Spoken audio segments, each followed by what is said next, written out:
Namaste. Welcome to the live introductory seminar on Kundalini Jagruti Shivira. ಇದರ ಬಗ್ಗೆ ಒಂದಷ್ಟು ವಿಚಾರಗಳನ್ನು ತಿಳ್ಕೊಳ್ತಕ್ಕಂಥ ಒಂದು ಪೂರ್ವಭಾವಿ ಸಭೆ ಅಂತ ಭಾವಿಸಿ ಅಥವಾ ಒಂದು ಫ್ರೀ ಸೆಮಿನಾರ್ ಅಂತ ಭಾವಿಸಿ ಇದಕ್ಕೆ ಆಗಮಿಸಿರ್ತಕ್ಕಂಥ ನಿಮ್ಗೆಲ್ಲರೂ ಕೂಡ ಆತ್ಮೀಯ ಸ್ವಾಗತ. ಆತ್ಮೀಯರೇ, ನಾವು ಯಾವುದೇ ಕಾರ್ಯಕ್ರಮವನ್ನು ಗುರುಸ್ತುತಿಯೊಂದಿಗೆ ಪ್ರಾರಂಭ ಮಾಡ್ತೇವೆ. ನೀವು ಕೂಡ ನನ್ನ ಜೊತೆ ಭಾಗವಹಿಸಿ ಗುರುಸ್ತುತಿಯೊಂದಿಗೆ ಅಭ್ಯಾಸವನ್ನು ಪ್ರಾರಂಭ ಮಾಡೋಣ. ಬೆನ್ನೀರ ಇರಿಸಿ ಕೂತ್ಕೊಳ್ಳಿ. ಗುರುರ್ ಬ್ರಹ್ಮ ಗುರುರ್ ವಿಷ್ಣು ಗುರುರ್ದೇವೋ ಮಹೇಶ್ವರಃ ಗುರುನ್ ಸಾಕ್ಷಾತ್ ಪರಬ್ರಹ್ಮ ತಸ್ಮೈ ಶ್ರೀ ಗುರವೇ ನಮಃ.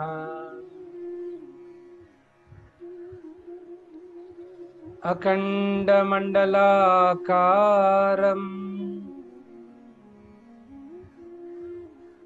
ವ್ಯಾಪ್ತಂ ಯೇನ ಚರಾಚರಂ ತತ್ಪದಂ ದರ್ಶಿತಂ ಯೇನ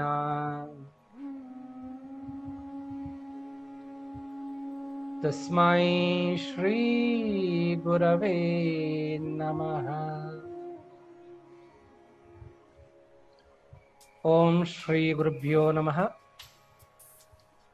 ಹಾಗೆ ಕಣ್ಮುಚ್ಚಿ ಮನಸ್ಸಿನಲ್ಲಿಯೇ ನಮ್ಮ ತಂದೆ ತಾಯಿಗಳ ಪಾದಸ್ಪರ್ಶ ಮಾಡೋಣ. ತಂದೆ ತಾಯಿಗಳ ಆಶೀರ್ವಾದವನ್ನು ಪಡೆಯೋಣ. ನಮ್ಮ ಪ್ರೀತಿ ಪಾತ್ರ ಗುರುಗಳಿಗೆ ನಮಿಸೋಣ.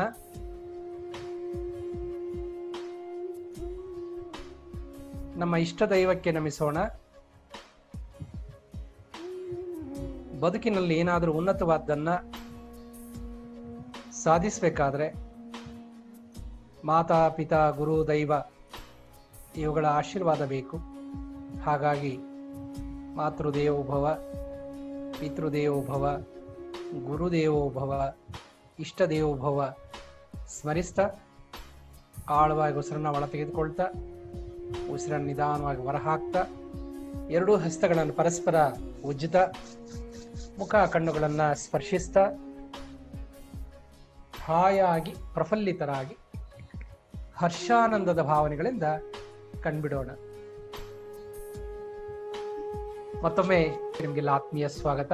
ಆತ್ಮೀಯರೇ, ಹಾಗೆ ಕುಂಡಲಿನಿ ಧ್ಯಾನ, ಕುಂಡಲಿನಿ ಯೋಗ, ಕುಂಡಲಿನಿ ಜಾಗೃತಿ ಇದರ ಬಗ್ಗೆ ಒಂದಷ್ಟು ವಿಚಾರಗಳನ್ನು ತಿಳ್ಕೊಳ್ತಕ್ಕಂಥ ಈ ಒಂದು ಉಚಿತ ಕಾರ್ಯಾಗಾರಕ್ಕೆ ಮತ್ತೊಮ್ಮೆ ಎಲ್ಲರೂ ಕೂಡ ಸ್ವಾಗತ ಮಾಡ್ತಾ,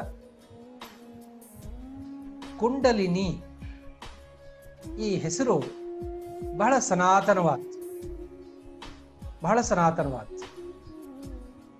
ಆ ಹೆಸರೇ ಹೇಳುವ ಹಾಗೆ ಕುಂಡಲಿನಿ ಅಂತಂದ್ರೆ ಸುರುಳಿಯಾಕಾರವಾಗಿ ಸುತ್ತಿಕೊಂಡಿರ್ತಕ್ಕಂಥದ್ದು ಅಂತ. ಕುಂಡಲಿನಿ ಶಕ್ತಿ ನಮ್ಮೆಲ್ಲರಲ್ಲಿ ಒಂದು ಜಾಗೃತಿಗೊಂಡಿರ್ತಕ್ಕಂಥ, ಇನ್ನೊಂದು ಜಾಗೃತಗೊಳ್ಳದೆ ಸುಪ್ತವಾಗಿರ್ತಕ್ಕಂಥ ಎರಡು ಶಕ್ತಿಗಳಿವೆ ಅಥವಾ ಪ್ರಜ್ಞೆಗಳಿವೆ ಅಂತ ಹೇಳಬಹುದು, ಮನಸ್ಸುಗಳಿವೆ ಅಂತ ಹೇಳಬಹುದು. ಅದನ್ನೇ ಜಾಗೃತ ಪ್ರಜ್ಞೆ ಮತ್ತು ಸುಪ್ತ ಪ್ರಜ್ಞೆ, ಕಾನ್ಶಿಯಸ್ ಅಂಡ್ ಸಬ್ ಕಾನ್ಶಿಯಸ್ ಅಂತ ನಾನು ಹಿಪ್ನೋಟಿಕ್ ಭಾಷೆಯಲ್ಲಿ ಕೂಡ ಹೇಳಬಹುದು. ಸೊ ವ್ಯಕ್ತಗೊಂಡಿರ್ತಕ್ಕಂಥದ್ದು ಎಷ್ಟಿದೆ ಅಂತಂದ್ರೆ ಕೇವಲ 10% ಇದೆ. ನಮ್ಮೆಲ್ಲರಲ್ಲಿ ವ್ಯಕ್ತಗೊಂಡಿರ್ತಕ್ಕಂಥ ಪ್ರಜ್ಞೆ ಅಂದ್ರೆ ಜಾಗೃತವಾಗಿ ವ್ಯಕ್ತಗೊಂಡು ಕೆಲಸ ಮಾಡ್ತಿರ್ತಕ್ಕಂಥ ಪ್ರಜ್ಞೆ ಅಂದ್ರೆ ಜಾಗೃತ ಚೇತನ only 10%. It is like a tip of the iceberg. ನೀವು ಸಮುದ್ರದಲ್ಲಿ ಒಂದು ಹಿಮಗಡ್ಡೆ ಮುಳುಗಿದ್ದರೆ ಅದರ ಎಷ್ಟು ಭಾಗ ನೀವು ನೋಡ್ಬೋದು, ಕೇವಲ 10% ಮಾತ್ರ ನಮಗೆ ಕಾಣ್ತದೆ. ಹಾಗೆ ನಮ್ಮೆಲ್ಲರ ಒಳಗಡೆ ಒಂದು ದೈತ್ಯ ಶಕ್ತಿ ಹುದುಗಿದೆ, ಅದರ ತುದಿ ಮಾತ್ರ ಕಾಣ್ತಾ ಇದೆ, ಬಾಲದ ಹಾಗೆ ಕೆಲಸ ಮಾಡ್ತಾ ಇದೆ. ಸೊ ಇನ್ನು 90% ಶಕ್ತಿ ನಮ್ಮೆಲ್ಲರಲ್ಲಿ ಗುಪ್ತವಾಗಿ ಸುಪ್ತವಾಗಿ ಹಾಗೇ ಇದೆ, ವ್ಯಕ್ತಗೊಳ್ಳದೆ ಹಾಗೆ ಇದೆ. ಅದನ್ನ ಜಾಗೃತಿಗೊಳಿಸ್ತಕ್ಕಂಥ ಒಂದು ಯೋಗ ಸಾಧನೆಯೇ ಕುಂಡಲಿನಿ ಯೋಗ. ಇದು ಯೋಗನೇ, ಇದೊಂದು ಯೋಗ ಸಾಧನೆ. ಇದರಲ್ಲಿ ಮುದ್ರೆಗಳು ಇನ್ವಾಲ್ವ್ ಆಗಿದೆ, ಪ್ರಾಣಾಯಾಮ ಇನ್ಕ್ಲೂಡ್ ಆಗಿದೆ, ಆಮೇಲೆ ಬೀಜ ಮಂತ್ರಗಳು ಇನ್ಕ್ಲೂಡ್ ಆಗಿದೆ, ಧ್ಯಾನ ಇನ್ಕ್ಲೂಡ್ ಆಗಿದೆ, ಶವಸಾಧನೆ ಇನ್ಕ್ಲೂಡ್ ಆಗಿದೆ, ಆಮೇಲೆ ಫ್ರೀ ಎಕ್ಸಸೈಸಸ್, ಲೂಸನಿಂಗ್ ಎಕ್ಸಸೈಸಸ್, ಅನೇಕ ಕ್ರಿಯಾಸ್, ಬಂಧಾಸ್, mudras also involved in this ಯೋಗ. ಹಾಗಾಗಿ ಇದು ಒಂದು ಯೋಗನೇ. ಅಧ್ಯಾತ್ಮ ಯೋಗದಲ್ಲಿ 4 ಇದೆ. ಬರ್ಕೋಬಹುದು ನೀವು, ಪೆನ್ನು ಪೇಪರ್ ಇದ್ರೆ ಬೇಕಾದ್ರೆ, for your information. Okay, Sankhya, that is the first step of sadhana, Sankhya, then Taraka, then Kundalini, then the 4th step is Amanaska. I'll repeat again: Sankhya, Taraka, Kundalini, Amanaska. So ಇವೆಲ್ಲ ಒಂದು ಸಾಧನಾ ಕ್ರಮಗಳೇ. ಜಾಗೃತಿಯನ್ನ ಒಳಗಡೆ ಸುಪ್ತವಾಗಿ ಗುಪ್ತವಾಗಿರ್ತಕ್ಕಂಥ ಭಗವಂತ ಕೊಟ್ಟಿರ್ತಕ್ಕಂಥ ಆ ಹೊದಗಿರುವ 90ರಷ್ಟು ಆಧ್ಯಾತ್ಮಿಕ ಶಕ್ತಿಯನ್ನ ಅನೇಕ ರೀತಿಯಲ್ಲಿ ಕೂಡ ನಾವು ಜಾಗೃತಗೊಳಿಸಬಹುದು. ಅನೇಕ ರೀತಿಗಳು ನೋಡೋಣ ಒಂದೊಂದಾಗಿ, ಯಾವ ರೀತಿಯಲ್ಲಿ ಅದನ್ನು ಜಾಗೃತಗೊಳಿಸಬಹುದು. ಫಸ್ಟ್ ಪೂಜೆಯಿಂದ ಕೂಡ ಕುಂಡಲಿನಿ ಜಾಗೃತಿಗೊಳ್ತದೆ. ಫಾರ್ ಯುವರ್ ಇನ್ಫಾರ್ಮೇಶನ್, ಎಷ್ಟೋ ಜನಕ್ಕೆ ಇದು ಗೊತ್ತಿಲ್ಲ. ಯಾವ ಪೂಜೆ? ಅದು ಅನುಷ್ಠಾನದ ಕ್ರಮದಲ್ಲಿ ಮಾಡ್ತಕ್ಕಂಥ ಪೂಜೆ. ಈಗ ಸ್ವಾಮಿಗಳೇನ್ ಮಾಡ್ತಾರೆ, ಚಾತುರ್ಮಾಸದಲ್ಲಿ ಅನುಷ್ಠಾನಕ್ಕೆ ಕೂರ್ತಾರೆ. ಯಾಕೆ 3 ತಿಂಗಳು ಅನುಷ್ಠಾನಕ್ಕೆ 4 ತಿಂಗಳು ಕೂರ್ಬೇಕು? ಅದು ಕೂಡ ಆ ಒಂದು ಜಾಗೃತಿಗೊಳಿಸ್ತಕ್ಕಂಥ ಒಂದು ಪ್ರಕ್ರಿಯೆ. ಅನುಷ್ಠಾನದ ಕ್ರಮದಲ್ಲಿ ಮಾಡೋದು. 1 ದಿವಸ ಮಾಡೋದು ಪೂಜೆ, 1 ತಿಂಗಳ ಬಿಟ್ಬಿಡೋದು, ಇದರಿಂದ ಏನು ಪ್ರಯೋಜನ ಆಗದೆ. ಆನ್ ಅಂಡ್ ಆಫ್ ಮಾಡಿದ್ರೆ ಏನು ಪ್ರಯೋಜನ ಆಗದೆ. ಒಂದು ನಿತ್ಯ ನಿಯಮಿತವಾಗಿ ಒಂದು 10 ನಿಮಿಷ, ಕನಿಷ್ಠ ಅರ್ಧ ತಾಸು, ಇದನ್ನ ಯಾರು ಮಾಡಿಕೊಂಡು ಬರ್ತಾರೋ ಅವರಲ್ಲಿ ಯಥಾಶಕ್ತಿ ಅದು ಜಾಗೃತಿಗೊಳ್ತದೆ. ಯಥಾಶಕ್ತಿ ಜಾಗೃತಿಗೊಳ್ತದೆ, ಇಫ್ ನಾಟ್ 100%. ಇದು ಒಂದು. ಎರಡನೇದು, ಜಪದಲ್ಲಿ ನಿರಂತರವಾಗಿ ಜಪ ಮಾಡ್ತಾ ಇದ್ರೆ, ಉದಾಹರಣೆಗೆ ಹನುಮಾನ್ ಚಾಲಿಸ ನಿರಂತರವಾಗಿ ಜಪ ಮಾಡಿದ್ರೆ ಕುಂಡಲಿನಿ ಜಾಗೃತಿ ಆಗ್ತದೆ. ಬರೀ ನೀವು ರಾಮ ರಾಮ ರಾಮ ರಾಮ ರಾಮ ರಾಮ ರಾಮ ರಾಮ 2 ಅಕ್ಷರ ಸಾಕು. ಇದನ್ನ ಜಪತೆ ನಿರಂತರ ಅಂತಾರಲ್ಲ, ಆಂಜನೇಯ ಬಲ್ಲ, ಅಕ್ರೂರ ಬಲ್ಲ, ನಾರದ ಬಲ್ಲ ಅಂತ ಹೇಳ್ತಾರೆ ರಾಮನಾಮವನ್ನ ಸ್ಮರಣೆ ಮಾಡೋದಕ್ಕೆ. ಹಾಗಾಗಿ ಈ 3ರಲ್ಲಿ ಕೂಡ ಕುಂಡಲಿನಿ ಜಾಗೃತಿ ಆಗಿತ್ತು. ನಾರದರಲ್ಲಿ, ಮುಖ್ಯವಾಗಿ ಹನುಮಂತನಲ್ಲಿ. ಯಾಕೆಂದ್ರೆ ರಾಮನಾಮ ಜಪಧ್ಯಾನ ಮಾಡ್ತಿದ್ರು. ಇದು ಜಪಧ್ಯಾನದಿಂದಲೂ ಕೂಡ ಜಾಗೃತಿಗೊಳ್ತದೆ. ಆ ವಾಲ್ಮೀಕಿಗೆ ಏನು ಉಪದೇಶ ಮಾಡಿದ್ರು? ವಾಲ್ಮೀಕಿಯಲ್ಲಿ ಕುಂಡಲಿನಿ ಜಾಗೃತಿ ಆದ್ಮೇಲೆ ಏನಾಯ್ತು ಅಂತ ನಿಮ್ಗೆಲ್ಲ ಗೊತ್ತಿದೆ. ಕುಂಡಲಿನಿ ಜಾಗೃತಗೊಳ್ಳುವ ಮುನ್ನ, ಕುಂಡಲಿನಿ ಜಾಗೃತಿಗೊಂಡ ಮೇಲೆ ನಿಮ್ ಬದುಕನ್ನ 2 ಡಿವೈಡ್ ಮಾಡಬಹುದು. ಕುಂಡಲಿನಿ ಶಕ್ತಿ ಜಾಗೃತಗೊಳ್ಳುವ ಮುನ್ನ ಜೀವನ, ಜಾಗೃತಿಗೊಂಡ ನಂತರದ ಜೀವನ ಮಿರಾಕಲ್ಸ್ ಇಂದ ತುಂಬಿರ್ತದೆ ಕಣ್ರಿ. I am the best example. ನನ್ನ ಪೂರ್ವಾಶ್ರಮ ಕೇಳಿದ್ರೆ ನೀವು ವಾಲ್ಮೀಕಿಗಿಂತ ಏನೇನೂ ಕಡಿಮೆ ಇಲ್ಲ. ಹಾಗಿದ್ದವನ್ನ ಪರಮ ಆಸ್ತಿಕ ಕುಟುಂಬದಲ್ಲಿ ಹುಟ್ಟಿದ್ರೂ ಕೂಡ ಪರಮ ನಾಸ್ತಿಕನಾಗಿ ಬದುಕಿದ್ದೆ ನಾನು. ಸೊ ಕರ್ಮವಶಾತ್ ಅದು ಯಾರಿಗೂ ತಪ್ಪಿದ್ದಲ್ಲ. ಹಾಗಾಗಿ ಪೂರ್ವಾಶ್ರಮದಲ್ಲಿ ನಾನು ಹಾಗೆ ಇದ್ದೆ. ವಾಲ್ಮೀಕಿಗಿಂತ ಘನಘೋರವಾದ ಪಾತಕಗಳನ್ನ ಮಾಡಿದ್ದವನ್ನ, ಎಲ್ಲಾ ತಪ್ಪುಗಳನ್ನ ಮಾಡಿದ್ದವನ್ನ. ಸೊ ಕುಂಡಲಿನಿ ಜಾಗೃತಿ ಆದ ನಂತರ ನನ್ನ ಬದುಕಲ್ಲಿ ಮಹತ್ತರವಾದ ಬದಲಾವಣೆ ಆಯಿತು. ಸೊ ನಮ್ಮ ಬದುಕುಗಳನ್ನ ಏನು ಡಿವೈಡ್ ಮಾಡ್ಬೋದು, ಕುಂಡಲಿನಿ ಜಾಗೃತಿಯ ಮುನ್ನ, ಕುಂಡಲಿನಿ ಜಾಗೃತಿ ನಂತರ, ಹೀಗೆ ಡಿವೈಡ್ ಮಾಡ್ಕೋಬಹುದು. ಧ್ಯಾನದ ಮುನ್ನ, ಧ್ಯಾನದ ನಂತರ, ಪೂಜೆ ಮಾಡುವ ಮುನ್ನ, ಪೂಜೆ ಮಾಡಿದ ನಂತರ, ಜಪದ ಮುನ್ನ, ಜಪ ಮಾಡಿದ ನಂತರ, ಹೀಗೆ ನಾವು ಡಿವೈಡ್ ಮಾಡ್ಕೋಬಹುದು. ಸಾಧನೆಯ ಮುನ್ನ, ಸಾಧನೆಯ ನಂತರ, ಸಿದ್ಧಿಯ ಮುನ್ನ, ಸಿದ್ಧಿಯಾದ ನಂತರ, ಹೀಗೆ. ಅಲ್ಲಪ್ಪ, ಅನಕ್ಷರಸ್ಥ ಅವನು, ಹೆಬ್ಬೆಟ್ಟಿನವನು ವಾಲ್ಮೀಕಿ. ಅವನಿಗೆ ಯಾವಾಗ ಸಾಧನೆಯ ಮೂಲಕ ಅವನು ರಾಮ ರಾಮ ರಾಮ ರಾಮ ರಾಮ ರಾಮ ಹೀಗೆ ಹೇಳ್ತಾ ಹೇಳ್ತಾ ಅವನ ಮೇಲೆ ಹುತ್ತಾನೆ ಬೆಳೀತು, ಅಷ್ಟು ನಿಮಗ್ನನಾಗಿ ಸಾಧನೆ ಮಾಡ್ದ. ಆ ನಿಮಗ್ನತೆ ಬೇಕು ನಮಗೆ, ಆ ಡಿಟರ್ಮಿನೇಷನ್ ಬೇಕು.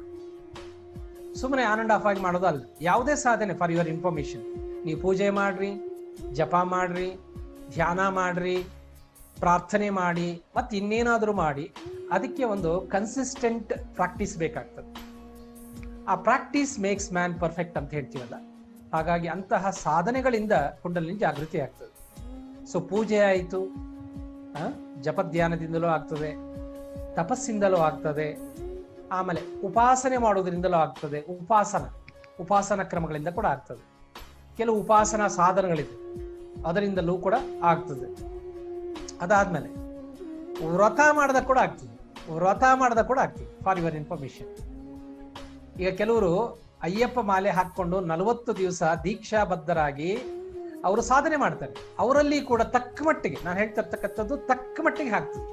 ಎಷ್ಟೋ ಜನ ವ್ಯಸನಗಳಿಂದ ಹೊರಬಂದವರಿದ್ದಾರೆ. ಅಯ್ಯಪ್ಪ ಮಾಲೆ ಹಾಕೊಂಡು ಮಾಲಾಧಾರಿಗಳು ಎಷ್ಟೋ ಜನ ವ್ಯಸನಗಳಿಂದ ಹೊರಬಂದವರಿದ್ದಾರೆ. ಯಾಕಂದ್ರೆ ಆ ಹೊರಬರ್ಬೇಕಾದ್ರೆ ಅಪಾರವಾದ ಆತ್ಮಶಕ್ತಿ ಬೇಕಾಗ್ತದೆ. ಅದರ ಪೂರ್ವದಲ್ಲಿ ಯಾರು ಏನ್ ಹೇಳಿದ್ರು ಅವನು ಬರೋಕ್ಕಾಗೋದಿಲ್ಲ. ಆದ್ರೆ ಅವನಿಗೆ ವಿಲ್ ಪವರ್ ಜಾಗೃತಿ ಆದ್ರೆ ಅದನ್ನ ಏನ್ ಬೇಕೋ ಅದನ್ನು ತ್ಯಜಿಸ್ತಾನೆ. ಅದು ಕೂಡ ಕುಂಡಲಿನಿಯ ಒಂದು ರೂಪವೇ. ನೀವು ಏನೇನೋ ಅಂದ್ಕೊಂಡ್ಬಿಟ್ಟಿದ್ರಿ ಕುಂಡಲಿನಿ ಜಾಗೃತಿ ಆದ್ರೆ ರಿಂಗ ಡ್ಯಾನ್ಸ್, ಇದೇನು ಇಲ್ಲ. ಅದೆಲ್ಲ ಬರೀ ಭ್ರಮೆ, ಅದೆಲ್ಲ ಭ್ರಮೆ. ಅದು ಬಿಟ್ಬಿಡಿ. ಅಂಥದನ್ನೆಲ್ಲ ನೀವು ನೋಡಿದ್ದೀರಲ್ಲ ಯೂಟ್ಯೂಬ್ಗಳಲ್ಲಿ, ಅಂಥದ್ದು ಪಕ್ಕಕ್ಕಿಡಿ. ಕೆಲವರಿಗೆ ತಮ್ಮ ಮೈ ಮನಗಳ ಮೇಲೆ ನಿಯಂತ್ರಣ ಇಲ್ಲದಿದ್ದವರಿಗೆ ಆ ರೀತಿ ಆಗೋದನ್ನು ನಾನು ನೋಡಿದ್ದೆ, ನನ್ನ ಜೀವನಗಳಲ್ಲಿ ಆಗ್ತದೆ. So that is not considerable activation.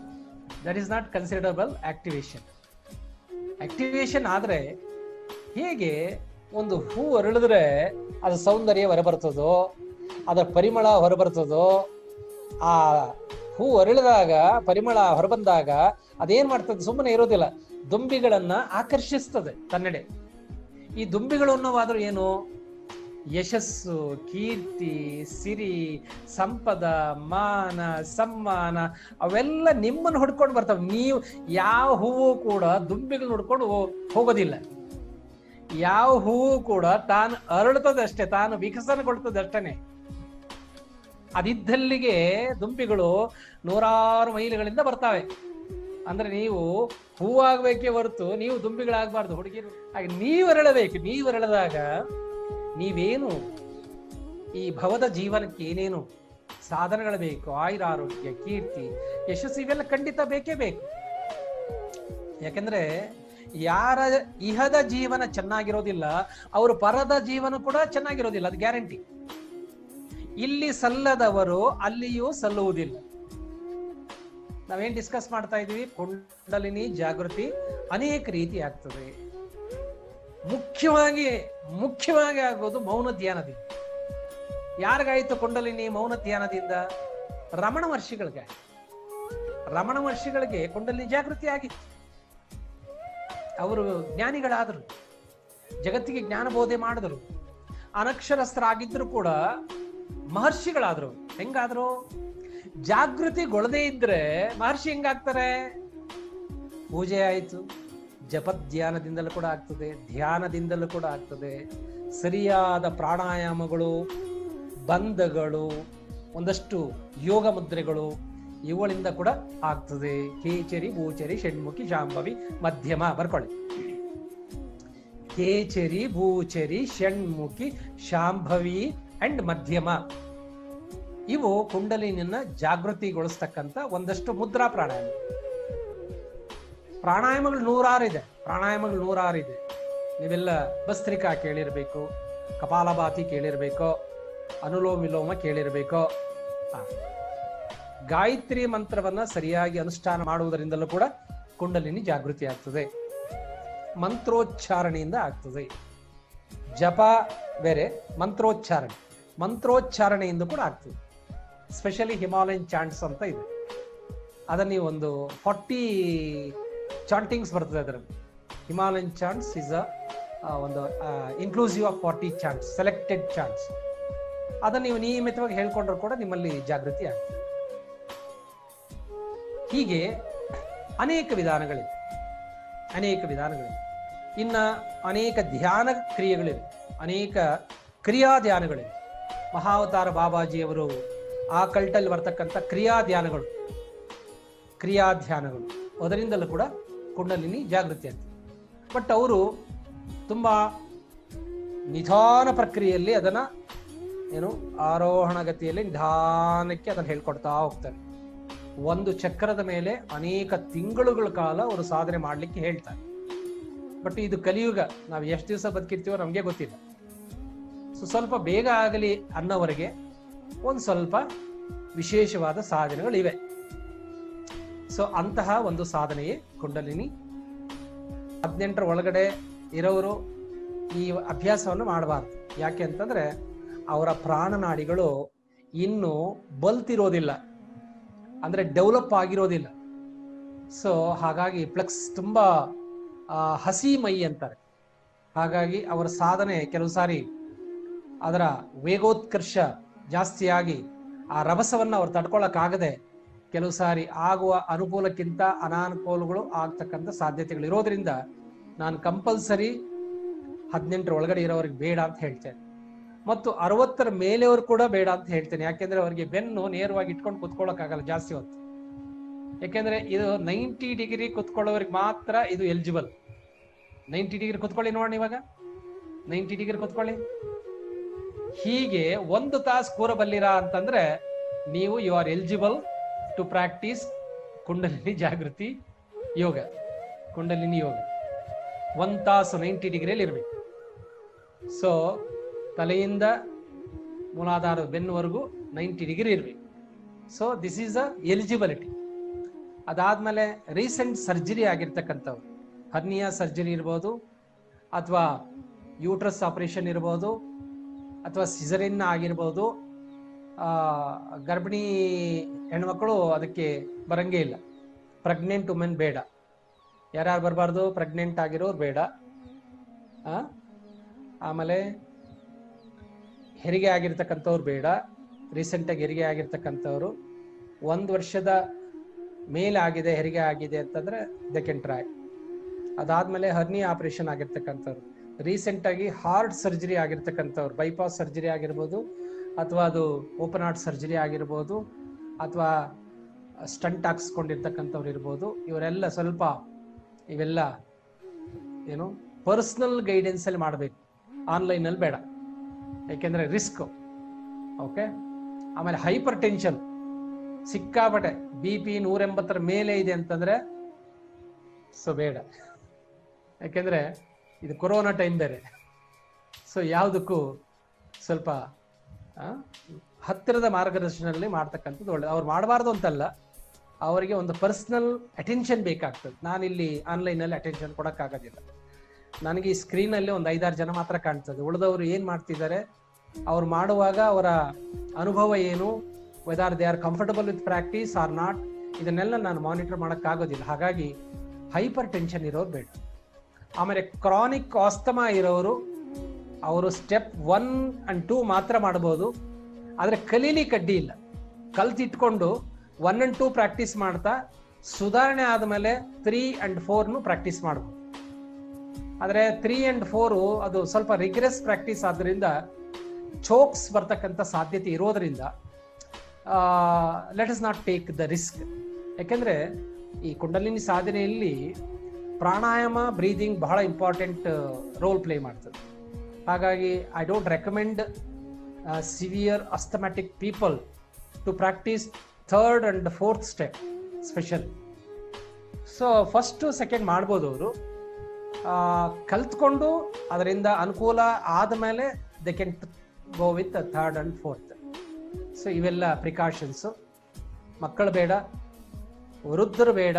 ಯಾಕಂದ್ರೆ ಈಗೇನು ಸಾಧನೆ ಮಾಡಿಲ್ಲ ಅಂತಂದ್ರೆ, ಈಗ 90ರ ವಯಸ್ಸಲ್ಲಿ ನಾನು ಸಾಧನೆ ಮಾಡಬೇಕು ಅಂತ ಬಂದ್ರೆ ಏನು ಪ್ರಯೋಜನ ಇಲ್ಲ. ಯಾಕಂದ್ರೆ ನೆಟ್ಟಿಗೆ ಕೂರ್ಬೇಕಾಗ್ತದೆ. ಅದಾಗೋದಿಲ್ಲ ಅಂತಂದ್ರೆ ಆಗೋದಿಲ್ಲ. And I am not discouraging. ಈಗ ಮನೆಯಲ್ಲಿ ನಿಮ್ ಜೊತೆ ಅವ್ರು ಮಾಡ್ತೀನಿ ಅಂದ್ರೆ ನಾನು ಬೇಡ ಅನ್ನೋದಿಲ್ಲ. ಬಟ್ ನಾನು ಅವ್ರನ್ನ ಏನು ಪ್ರೈಮ್ ಆಗಿ ಅವ್ರನ್ನ ಕನ್ಸಿಡರ್ ಮಾಡೋದು. ನಿಮ್ ಜೊತೆಲಿ ಅವ್ರು ಬೇಕಾದ್ರೆ ಮಾಡ್ಕೋಬಹುದು. ಅವರಿಗೆ ಅಭ್ಯಾಸ ಈ ಮೊದಲೇ ಅಭ್ಯಾಸ ಇದ್ರೆ ಸೊ ಇದು ಕೂಡ ಅವ್ರಿಗೆ ಹೆಲ್ಪ್ ಆಗ್ತದೆ. ಈ ಪ್ರಿಕಾಷನ್ಸ್ ಚೆನ್ನಾಗಿ ಮಾಡಿಸ್ತೇನೆ, ನಾನೇ ಮಾಡಿಸ್ತೇನೆ. ಹಾಗಾಗಿ ಸ್ವಲ್ಪ ಡೋಸೇಜ್ ಕೊಡ್ತೇನೆ. ಪ್ರಿಕಾಷನ್ಸ್ ಇಲ್ಲದೆ ಡೋಸೇಜ್ ಕೊಟ್ರೆ ಡೇಂಜರ್ ಆಗುತ್ತೆ. ಸೊ ಇದು ಈ ಶಿಬಿರದ ಒಂದು ಮಾಹಿತಿ. 10 ದಿವಸ ಇರ್ತದೆ. 10 ದಿವಸದಲ್ಲಿ ಲೂಸನಿಂಗ್ ಎಕ್ಸಸೈಸಸ್ ಇಂದ ಇಟ್ಕೊಂಡು, ಸ್ಟ್ರೆಚಿಂಗ್ ಎಕ್ಸಸೈಸಸ್ ಇಂದ ಇಟ್ಕೊಂಡು, ಆಮೇಲೆ ಅನೇಕ ರೀತಿಯ ಪ್ರಾಣಾಯಾಮಗಳು, ಮುದ್ರಾ ಪ್ರಾಣಾಯಾಮಗಳು, ಕೇಚರಿ ಪ್ರಾಣಾಯಾಮ, ಗೋಚರಿ ಪ್ರಾಣಾಯಾಮ, ಷಣ್ಮುಖಿ ಪ್ರಾಣಾಯಾಮ, ಮಧ್ಯಮ ಪ್ರಾಣಾಯಾಮ, ನಾನು ಬರ್ಸಿದ್ದೇನಲ್ಲ 5, ಅವುಗಳೊಂದಿಗೆ ಆಮೇಲೆ ವಿಶೇಷವಾಗಿ ಮಹಾಮುದ್ರಾ ಪ್ರಾಣಾಯಾಮ ಅಂತಿದೆ, ಅದು ಬರ್ಸಿಲ್ಲ ನಾನು ನಿಮಗೆ. ಮಹಾಮುದ್ರಾ ಪ್ರಾಣಾಯಾಮ ಇದು ಕುಂಡಲಿನಿಗೆ ತುಂಬಾ ಹತ್ರ ಇದೆ. ಮಹಾಮುದ್ರಾ ಪ್ರಾಣಾಯಾಮ ವೆರಿ ಸ್ಪೆಷಲ್ ಪ್ರಾಣಾಯಾಮ. ಆ ಮಹಾಮುದ್ರಾ ಪ್ರಾಣಾಯಾಮ 4 ಪ್ರಾಣಾಯಾಮಗಳನ್ನ ಇನ್ಕ್ಲೂಡ್ ಆಗಿರ್ತಕ್ಕಂಥ ಒಂದು ಪ್ರಾಣಾಯಾಮವೇ ಮಹಾಮುದ್ರಾ ಪ್ರಾಣಾಯಾಮ. ಅದರಲ್ಲಿ 4 ಇನ್ಕ್ಲೂಡ್ ಆಗಿದೆ. ಯಾವುದು? ಕೇಚರಿ, ಭೂಚರಿ, ಅಶ್ವಿನಿ ಮುದ್ರಾ ಸೇರ್ಕೊಂಡು ಒಂದಷ್ಟು ಇನ್ಕ್ಲೂಡ್ ಆಗಿದೆ. ಒಂದು ಕಾಂಪ್ಲೆಕ್ಸ್ ಅದು. ಸೊ ಅವೆಲ್ಲ ನಾನು ಹೇಳ್ಕೊಡ್ತೇನೆ. ಮುಖ್ಯವಾಗಿ ನಿಮಗೆ ಆಯುರ್ವೃದ್ಧಿ ಪ್ರಾಣಾಯಾಮ ಹೇಳ್ಕೊಡ್ತೇನೆ. ಇದರಲ್ಲಿ ಏನು ಹೇಳ್ಕೊಡ್ತಾನೆ ಈ ಶಿಬಿರದಲ್ಲಿ ವಿಶೇಷವಾಗಿ ನಾನು, ಈಗ ತುಂಬಾ ಜನ ನೀವು ಬಂದಿದ್ದೀರಿ. ಯಾರು ಬಂದಿದ್ದೀರಿ ಅಂತಂದ್ರೆ ಪವನ ಪರ್ವದವರು ಬಂದಿದ್ದೀರಿ, ನನ್ಗೆ ಗೊತ್ತಿದೆ. ಪವನ ಪರ್ವ ಅಟೆಂಡ್ ಆಗಿದ್ದವರೆಲ್ಲ ಬಂದಿದ್ದೀರಿ. ಲಾಸ್ಟಲ್ಲಿ ಒಂದು ಮಾತು ಹೇಳಿದ್ದೆ, ಆಯುರ್ವೃದ್ಧಿ ಪ್ರಾಣಾಯಾಮ ನೆಕ್ಸ್ಟ್ ಇಯರ್ ಹೇಳ್ಕೊಡ್ತೀನಿ ಅಂತ. ಸೊ ಇದರಲ್ಲಿ ನಾನು ಅದನ್ನು ಇನ್ಕ್ಲೂಡ್ ಮಾಡ್ತೇನೆ. ಮತ್ತು ನೆಕ್ಸ್ಟ್ ಇಯರ್ನು ಹೇಳ್ಕೊಡ್ತೇನೆ. ನೆಕ್ಸ್ಟ್ ಇಯರ್ ಕೂಡ ಜೂನ್ನಲ್ಲಿ 21 ಡೇಸು ಪವನ ಪರ್ವ ಇರ್ತದೆ. ಇನ್ನೂ ಸ್ವಲ್ಪ ಅಡ್ವಾನ್ಸ್ ಆಗಿರ್ತದೆ. ಸೊ ಅದಕ್ಕೂ ನೀವು ಬನ್ನಿ. 21 days morning 5 to 6 next year ಖಚಿತವಾಗಿರ್ತದೆ. ನಾವು 10,000 ಜನಕ್ಕೆ ಪ್ಲಾನ್ ಮಾಡಿದ್ದೇವೆ ನೆಕ್ಸ್ಟ್ ಇಯರ್. 10,000 ಜನ ಟುಗೆದರ್ 5ರಿಂದ 6ಕ್ಕೆ. So in the occasion of international Yoga Day. So ನೋಡಿ, ಸಂಕ್ಷಿಪ್ತವಾಗಿ ಹೇಳ್ಬಿಡ್ತೀನಿ. ಕುಂಡಲಿನಿ ನಮ್ಮೆಲ್ಲರಲ್ಲಿ 3 ದೇಹ ಇದೆ. ಎಷ್ಟು ದೇಹ ಇದೆ? 3. ವೆಂಕಟರಮಣ ಸ್ವಾಮಿಗೆ ಎಷ್ಟು ನಾಮ? 3 ನಾಮ. 3 ನಾಮ ಅಂದ್ರೆ ತುಂಬಾ ಜನ ಬೇರೆನೆ ಅರ್ಥ ತಿಳ್ಕೊಳ್ತಾರೆ. ಓ ಪಂಗನಾಮ ಅಂತ. ಇಲ್ಲ, 3 ನಾಮ ಏನು ಅದು ಸಿಂಬಲೈಸಸ್ ಅಂತಂದ್ರೆ, we all have practically 3 bodies. ಬರ್ಕೊಳ್ಳಿ.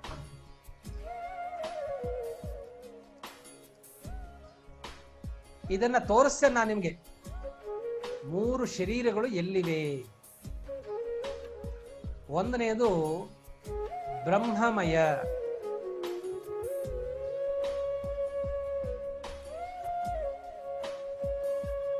ಎರಡನೇದು ವಿಷ್ಣುಮಯ,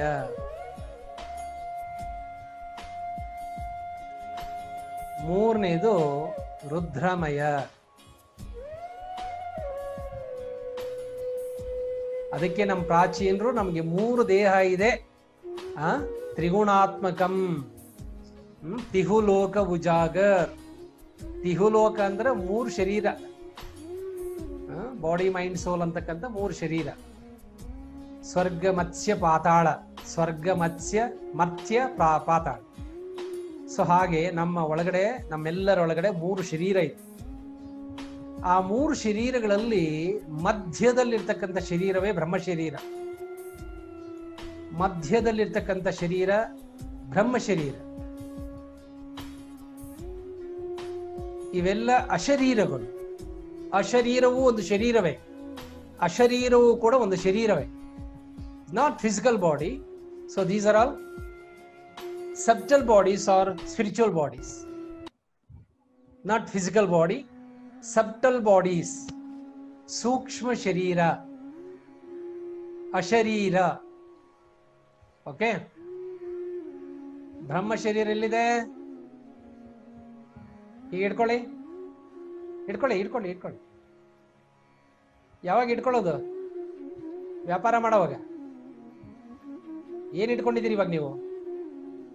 ನೀವು ತಕ್ಕಡಿ ಇಟ್ಕೊಂಡಿದ್ದೀರಿ. ತಕ್ಕಡಿ ಯಾವಾಗ್ಲೂ ಹೇಗಿರ್ಬೇಕು? ಬ್ಯಾಲೆನ್ಸ್ ಆಗಿರ್ಬೇಕು. ಇಂಬ್ಯಾಲೆನ್ಸ್ ಆಗಿದ್ದವ್ರು ಏನ್ ಹೇಳ್ತಾರೆ? ಬೆಪ್ಪು ತಕ್ಕಡಿ ಅಂತಾರೆ. ನಾವು ನೀವೆಲ್ಲ ಬೆಪ್ಪು ತಕ್ಕಡಿಗಳೇ. ಇವಾಗ ನಾವು ನೀವೆಲ್ಲ ಬೆಪ್ಪು ತಕ್ಕಡಿಗಳಾಗಿದ್ದೇವೆ. We are leading imbalanced life. We are not at all leading a balanced life, a happy life, a blissful life, a peaceful life, a graceful life. ದುಡ್ಡಿದೆ, ಆರೋಗ್ಯ ಇಲ್ಲ, ಆರೋಗ್ಯ ಇದೆ, ದುಡ್ಡಿಲ್ಲ. Imbalance life. ಈ ಮೇಲೆ ಯಾಕೆ ಇಟ್ಕೊಳ್ಳಿ ಅಂತ ಹೇಳಿದ್ರೆ, ಮೇಲೆ ಇರೋವನೇ ಬ್ರಹ್ಮ. ಹಿಂಗೆ ಇಟ್ಕೊಳ್ಳಿ. He is a balancer of two things. ಇಲ್ಲಿ ಇಟ್ಕೊಂಡ್ರೆ ಆ ಕಡೆ ಒಂದು ಈ ಕಡೆ ಒಂದು ಇದೆಯಲ್ಲ, ಇದು ಎರಡು ಶರೀರದ ಹೆಸರು ವಿಷ್ಣುಮಯ ರುದ್ರಮಯ. ವಿಷ್ಣುಮಯ ರುದ್ರಮಯ. ಹಾ ಅಂಠ, ಹಾ ಅಂಠ. This is called hatha yoga. Kundali ಯೋಗಕ್ಕೆ ಇನ್ನೊಂದು ಹೆಸರು ಹಠಯೋಗ. ಬರ್ಕೊಳ್ಳಿ. ಕುಂಡಲಿನಿ ಯೋಗ. ನಮಗೆ 3 ಶರೀರ ಇದೆ ನೋಡಿ. ನಿಮ್ಗೆ ಇವಾಗ ಸೂಕ್ಷ್ಮತೆ ಅರ್ಥ ಆದ್ರೆ ಇವಾಗ್ಲೇ ಎನ್ಲೈಟನ್ ಆಗ್ಬೇಕು. ಇಲ್ಲ ಇದ್ರೆ ಜನ್ಮದಲ್ಲಿ ಆಗೋದಿಲ್ಲ. ನೀವು ಮಂದಮತಿಗಳು ಮೂಢಮತಿಗಳಾದ್ರೆ ಈ ಜನ್ಮದಲ್ಲಿ ಆಗೋದಿಲ್ಲ. ಇನ್ಯಾವ ಜನ್ಮ ಬೇಕೋ ಗೊತ್ತಿಲ್ಲ. ಯಾರಿಗೆ ಎನ್ಲೈಟನ್ಮೆಂಟ್ ಪಾಸಿಬಲ್? ಸೂಕ್ಷ್ಮಮತಿ, ಜ್ಞಾನಮತಿ, ಇವರಿಬ್ಬರಿಗೇನೆ. ಇಲ್ಲದೆ ಇದ್ರೆ నీకి పాఠం చెప్పి నాకే మానం పోయే, నీకే వచ్చలేదు, నాకే ಮರೆಸలేదు. ನಿನಗೆ ಪಾಠ ಹೇಳಿ ನನಗೆ ಮಾನ ಹೋಯ್ತು, ನಿನಗೆ ಬರಲ್ಲ, ನನಗೆ ಮರೆಯೋಲ್ಲ ಅಂತ. ಏನದು? ನಿನಗೆ ಪಾಠ ಹೇಳಿ ನನಗೆ ಮಾನ ಹೋಯ್ತು, ನಿನಗೆ ಬರಲ್ಲ, ನನಗೆ ಮರೆಯಲ್ಲ ಅಂತ ಯಾರ ಗುರುಗಳು ತಲೆ ತೆಚ್ಚಿಕೊಂಡಂಗೆ. ಯಾರಿಗೆ ಎನ್ಲೈಟನ್ಮೆಂಟ್ ಈ ಜನ್ಮದಲ್ಲಿ ಪಾಸಿಬಲ್ ಇಲ್ಲ? ಮಂದಮತಿ ಅಂಡ್ ಮೂಢಮತಿ. ಭಜ ಗೋವಿಂದಂ ಭಜ ಗೋವಿಂದಂ ಗೋವಿಂದಂ ಭಜೋ ಮೂಢಮತಿ ಅಂತ ಹೇಳ್ತಾರ. ಅವರಿಗೆ ನಾವು ಎಷ್ಟು ಹೇಳಿದ್ರು ಕೂಡ ಅರ್ಥ ಆಗೋದಿಲ್ಲ. ಆ ಗುರೂಜಿ ಏನು ಹೇಳಿದ್ರು ಅಂತ ಅವಾಗ್ಲೇ ಬರ್ತೋಗ್ತಾರೆ. ಏನ್ ಜ್ಞಾಪಕ ಇಟ್ಕೊಳ್ತಾರೆ? ದುಡ್ಡು, ಕಾಸು, ವ್ಯವಹಾರ, ಜಗಳ, ಇದೆಲ್ಲ ಜ್ಞಾಪಕ ಇಟ್ಕೊಳ್ತಾರೆ. ಅವರ ಮಸ್ತಿಷ್ಕದಲ್ಲಿ ಅದು ಇರ್ತದೆ. ನಾನು ಇವಾಗ ಹೇಳೋದು ಏನಪ್ಪಾ ಅಂತಂದ್ರೆ, ನಮ್ಮ ಪ್ರಾಚೀನರು ಈ ಸೂಕ್ಷ್ಮವಾಗಿದ್ದವರಿಗೆ ಯಾವತ್ತಾದ್ರೂ ಅರ್ಥ ಆಗ್ತದೆ ಅಂತ ಹೇಳ್ಬಿಟ್ಟು ಶಿವನ ಕೊರಳಲ್ಲಿ ಹಾವು ಹಾಕಿದ್ರು. ಶಿವನ ಕೊರಳಲ್ಲಿ ಹಾವಿದೆಯಲ್ಲಪ್ಪ, ಅದು ನಮ್ಮ ಎಡಗಡೆ ಇರ್ತಕ್ಕಂಥ ಶರೀರ. ನಮಗೆ 3 ಶರೀರದಲ್ಲಿ ಶಿವಮಯ ಒಂದು, ಅದರ ರುದ್ರಮಯ ಒಂದು, ವಿಷ್ಣುಮಯ ಒಂದು. ಹೌದಾ? ವಿಷ್ಣು ಹಾವಿನ ಮೇಲೇನೆ ಮಲ್ಕೊಂಡ್ಬಿಟ್ಟಿದ್ದಾನೆ. Shesha Shayana. Snake is common for Vishnu, snake is common for Shiva. Nagabharana Shesha Shayana, Nagabharana Shesha Shayana. Am I correct? ಇದೇ ನಾನ್ ಮಾಡಿರೋದು. ಇದು ಯಾಕೆ ಮಾಡಿದ್ದಾರೆ? ಹಾವು ಯಾಕೆ ಒಬ್ಬನ ಕೊರಳಲ್ಲಿ, ಒಬ್ಬನ ಏನು ಮಲಿಕೊಂಡಿರೋ ಬೆನ್ನ ಹಿಂದ್ಗಡೆ ಹಾವಿದೆ. ಅದು ಹಾವು ಬೆನ್ನ ಹಿಂದ್ಗಡೆ ಇರೋದು, ಮತ್ತೆ ತಲೆ ಮೇಲೆ ಹೀಗೆ ಎಡೆ ನೆರಳು ಇಟ್ಕೊಂಡಿದೆಯಲ್ಲ, ನೆರಳು ಕೊಟ್ಟಿದೆಯಲ್ಲ, ಸಹಸ್ರ ಶೀರ್ಷ, ಆದಿಶೀರ್ಷ. ಇದು ನಾವು ವಿಚಾರ ಮಾಡಕ್ ಹೋಗ್ಲಿಲ್ಲ, ಈ ಪಜಲ್ ಅನ್ನು ಬಿಡಿಸಕ್ ಹೋಗ್ಲಿಲ್ಲ. ಹಾಗಾಗಿ ಕುಂಡಲಿನಿ ಅಂತಂದ್ರೆ ನಮ್ಗೆ ಅರ್ಥ ಆಗ್ಲಿಲ್ಲ. ನಾವೇನ್ ಮಾಡಿದ್ವಿ? ನಾಗಪಂಚಮಿ ಹೆಸರಲ್ಲಿ ಹುತ್ತಕ್ಕೆ ಹಾಲು ಹಾಕಿದ್ರೆ ಅದೇ ದೊಡ್ಡ ತಪ್ಪು. ಹುಷಾರ್, ಹುಷಾರ್. ಹುತ್ತಕ್ಕೆ ಹಾಲು ಹಾಕಿದ್ರೆ ಶಾಪವಾಗ್ತದೆ. ಹುತ್ತಕ್ಕೆ ಹಾಲು ಹಾಕಿದ ತಕ್ಷಣ ನಿಮ್ಗೆ ಶಾಪ ಬರ್ತದೆ. ಬರ್ಕೊಳ್ಳಿ. ಹುತ್ತಕ್ಕೆ ಹಾಲು ಹಾಕಿದ್ರೆ ಶಾಪ ಬರ್ತದೆ. ಬರ್ಕೊಳ್ಳಿ, ನಾನು ಹೇಳ್ತೇನೆ ಅದನ್ನು. I will explain to you. Assured ಆಗಿ ಬರ್ತದೆ. ಇದು ಅಜ್ಞಾನದ ಪರಮಾವಧಿ. ಅಯ್ಯೋ, ಅನಾದಿ ಕಾಲದಿಂದ ಈ ಒಂದು ನಾವು ಹೊತ್ತಕ್ಕೆ ಹಾಲು ಹಾಕ್ತಾ ಇದೀವಲ್ಲ. ಅಲ್ಲ, ನೀವು ಒಂದಷ್ಟು ಸೈನ್ಸ್ ಓದ್ಕೊಂಡಿದ್ದೀರಲ್ಲ. ಹಾವು ಹಾಲು ಕುಡಿಯೋದಿಲ್ಲ. ಹಾವು ಹಾಲು ಕುಡಿಯೋದಿಲ್ಲ. ಒಂದೊಮ್ಮೆ ನೀವು ಹುತ್ತಕ್ಕೆ ಹಾಲು ಹಾಕಿದ್ರೆ, ಅದು ನಮ್ಮೂರಲ್ಲಿ ಕೂಡ ನಾನು ನೋಡ್ತಿದ್ದೆ, ಬಾಲ್ಯದಿಂದ ನಮ್ಮ ಅಮ್ಮನ ಜೊತೆಲಿ ಹೋಗ್ಬಿಟ್ಟು ನಾನು ಒಂದು ಗ್ಲಾಸ್ ಹುತ್ತಕ್ಕೆ ಹಾಲು ಹಾಕಿ ಬಂದವನೇ ನಾನು. I am also there.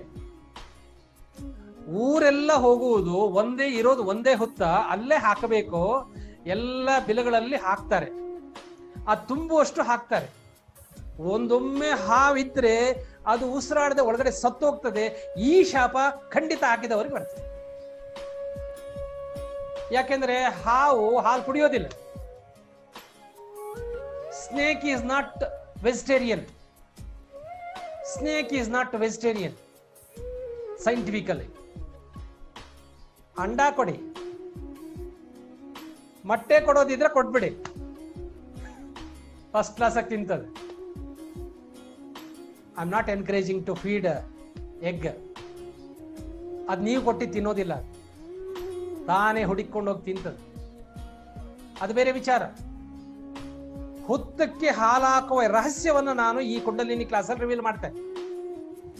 ನಮ್ಮ ಪೂರ್ವಜರು, ನಮ್ಮ ಪ್ರಾಚೀನರು, ನಮ್ಮ ಆದಿಯೋಗಿಗಳು ಹುತ್ತಕ್ಕೆ ಹಾಲು ಹಾಕುವಂತ ಯಾಕೆ ಹೇಳಿದ್ರು, ನಾವು ಅದನ್ನು ಹೇಗೆ ಅರ್ಥೈಸ್ಕೊಂಡ್ವಿ, ಪೂರ್ವದಲ್ಲಿ ಆ ಆಚರಣೆ ಹೇಗಿತ್ತು, ಬರ್ತಾ ಬರ್ತಾ ಬರ್ತಾ ಬರ್ತಾ ಅದು ಹೇಗೆ ಮೌಢ್ಯವಾಗಿ ಪರಿವರ್ತನೆ ಆಯಿತು ಅನ್ನೋದನ್ನ ನಾನು ಈ ಸರಿ ರಿವೀಲ್ ಮಾಡ್ತಾ ಇದ್ದೇನೆ.